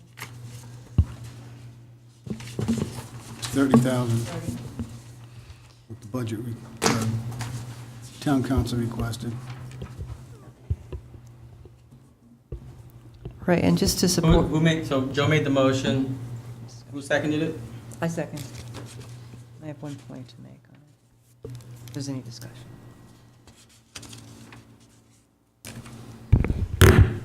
I just want to look into a little bit more before I make my final decision. This is all preliminary, so I know that personally at my home, we had a cesspool. It was working, it was functioning, and we were not forced to go to a septic, but we decided to upgrade to a septic. That was our own choice. I didn't have anybody infringe upon my privacy. I didn't have anybody come to my house and knock on my door and say, you have to change it. I live at the top of a hill, but we still had water flooding issues and sewage in our backyard. So honestly, I can only imagine the horror that some of these other people must be living right now. So I'm sorry. No, I just need to educate myself a little bit more. So at where it stands right now, I'm just in favor of helping those folks that need it, and I think that 7,500 is a nominal increase. But that's not to help the people on Bay Street. This is to go out. The town passed an ordinance to eliminate cesspools in the town and to eliminate failed septic systems, and is requiring people to have their septic systems inspected. This was not a DEM mandate. This was a town council mandate. It was put out an ordinance by the town. And there is some areas in town that needed it. I mean, you talk about around the Stafford Pond, you don't want septic systems leaking into Stafford Pond. It's a public drinking water. But when you get into the middle of town, I don't see the danger. But the bottom line is this: the responsibility for septic systems is the Department of Environmental Management. The town is not. We're duplicating what the state should be doing. That's just my opinion. I think that DEM needs to step up and do their job, and people need to complain to DEM when somebody has a septic next door that's running into their yard, and then let them enforce the compliance. On the other hand, they do, you know, the sewer department is doing a service for the town. We've asked them to do it, and we have to fund it at some level.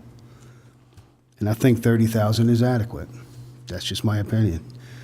I don't, as far as, you know, it is needed in some areas, I admit it. There are areas in town along the water where we need somebody to go out and tell those people, you know, to help them out to get the loans or whatever it is and things like that. It is needed in some areas. It's just a level. I think we don't need to step it up to the next level where we're going in the middle of town with nowhere now around a body of water and telling them that you have to have your septic system inspected. You know, it's a legal septic system. They bought the house.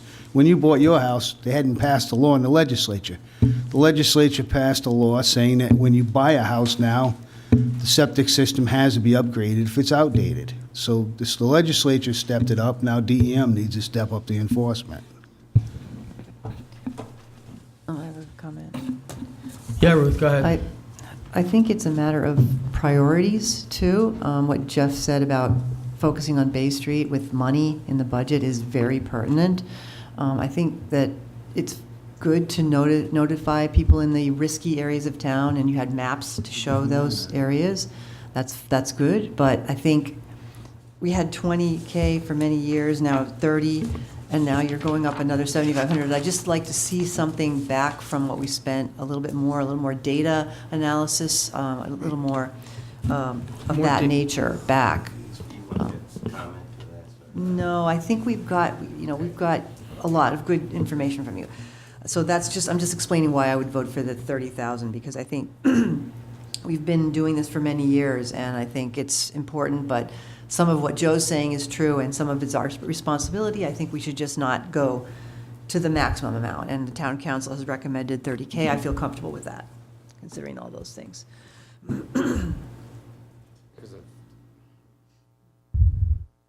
No, it's just that the data he presented to us is the number of systems that we know, if you estimate how many there are in town, that we just don't know about, that we're not noticing, that we're not working on, and the reason it's not happening because we're not funding it. And we're never going to get there if we don't step it up. When you said we don't know about it, that's a good point, Brendan. Maybe we could spend some money just on a simple water test for these risky areas.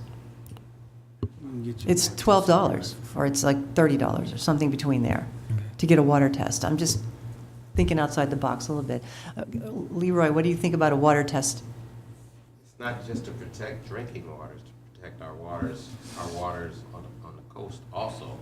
So just, if your neighbor's septic system has failed or cesspool has failed and it's contaminating the groundwater, you won't just know that from your well. Your well might be far away, but someone downstream may be affected by a failed system. Right, and Joe mentioned near the water, but also DEM does test all the local water areas. That drinking water is tested by the towns that use it, and the DEM tests the coastal waters for people to go in to swim. So they do test, they constantly. Yeah, and they have cited the town. Not last summer. I haven't seen anything from Tiverton to say stay out of the water ever for many years now. Nothing, no bacteria. You can show me something. You can show me Hasn't been something. open, that's why you haven't seen it. Well, Grinnell. There's been beach. 1 year, only 1 year closed, right? So, okay, I'm 3 just mentioning a actually. couple things, yeah. Closed So. for 3 years now. Okay. Bay is dirty, there's no doubt. Can I just make one quick statement? There will be a wastewater workshop. I hope that you have, and I hope that members of the budget committee go to that workshop to find out more, because there's a fair amount of misunderstanding, I think, for the people who don't really understand what the necessities are, what the town's responsibilities are. I think that. When is it? Where? Jan is going to work with the town council to set that workshop up. And, I just hope everybody comes, because there's just a fair amount of misinformation that I'm hearing here. People just don't know. I mean, it just seems so clear that a water test of your property, and you could have a map of where the areas are that are needed. By then it's too late. I understand. I'd also like to mention that, you know, it isn't, I get the whole infringency and privacy, but like, my degree, and I'm not an expert, but my degree was in environmental science. I work in a laboratory now. It goes far beyond your borders of your acreage, and it goes far beyond just your drinking water and even the immediate groundwater where you're at. Those waters flow. I mean, far, they flow far, and they contaminate. There's heavy metals. There's all types of different types of contaminants, and you know, if $30,000 is enough to fund the program, then great. But if if $7,500 can make that program better and help to keep a cleaner environment for, you know, not even just for the environment for the green folks, but for your kids out on the lawn. I mean, I don't know why we're fighting over $7,500. Can I respond to that? The kids on the lawn are not going to be experiencing anything about what the water quality is. And plus, I don't know that our town should be responsible for all of the groundwater that's flowing outside of the proper of Tiverton.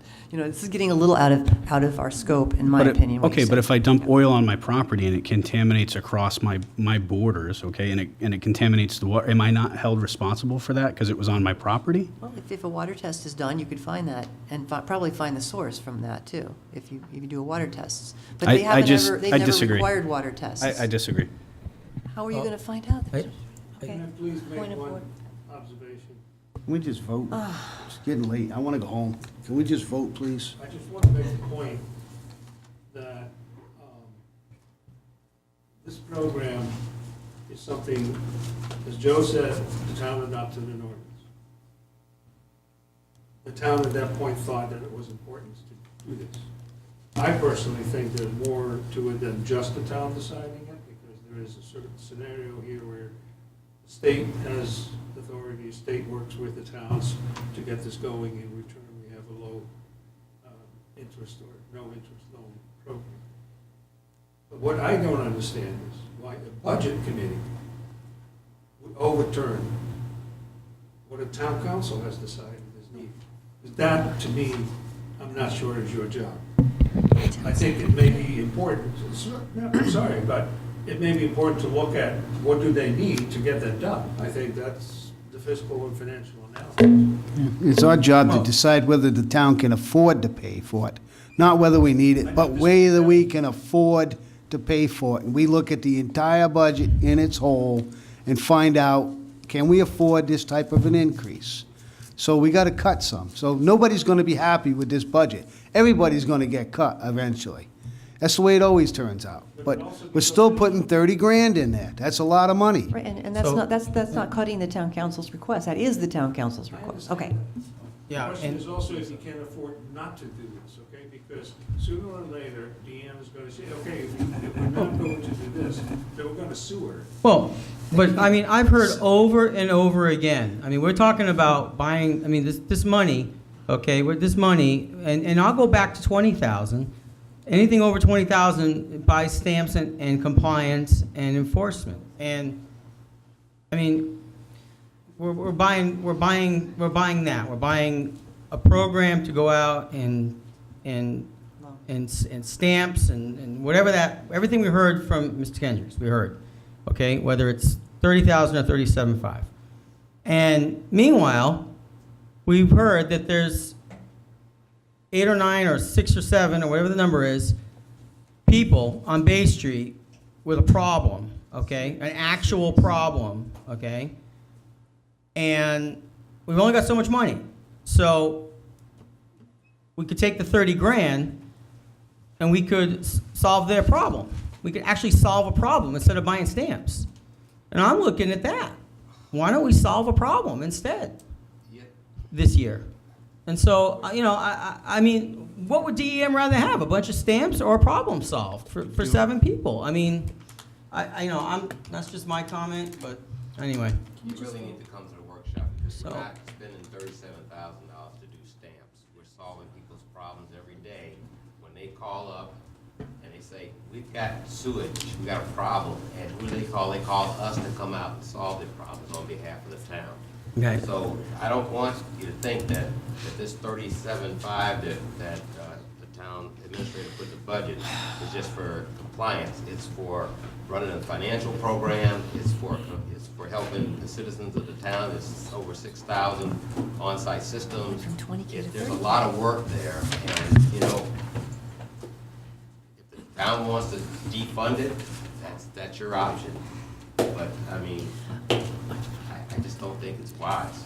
I still don't see the data that we need to make these decisions. I need to see all the water quality tests for the entire town or areas of the town. There's no other way for me to tell. Okay. Sorry. Can't tell. It's a simple thing. So, in any event, any other discussion? We just vote. We vote. So, all those in favor of Joe's motion, please raise your hand. 30,000. Question amount. Opposed?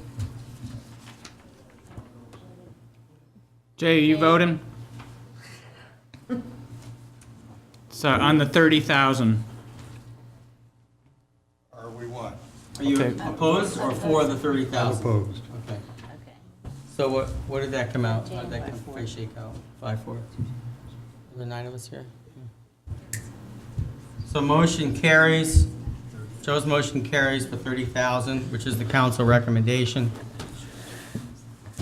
Okay, it's 10:15. And we've got, let's see, there's 3 more. I will take the temperature of the committee. Parks maintenance, mowing, civic appropriations, and SRO school share offset. I'll take the temperature of the committee if we want to knock through these or not. Do you want to go through these or not? I'll take the temperature. No. Okay. So we'll move them to, because I have a motion then to move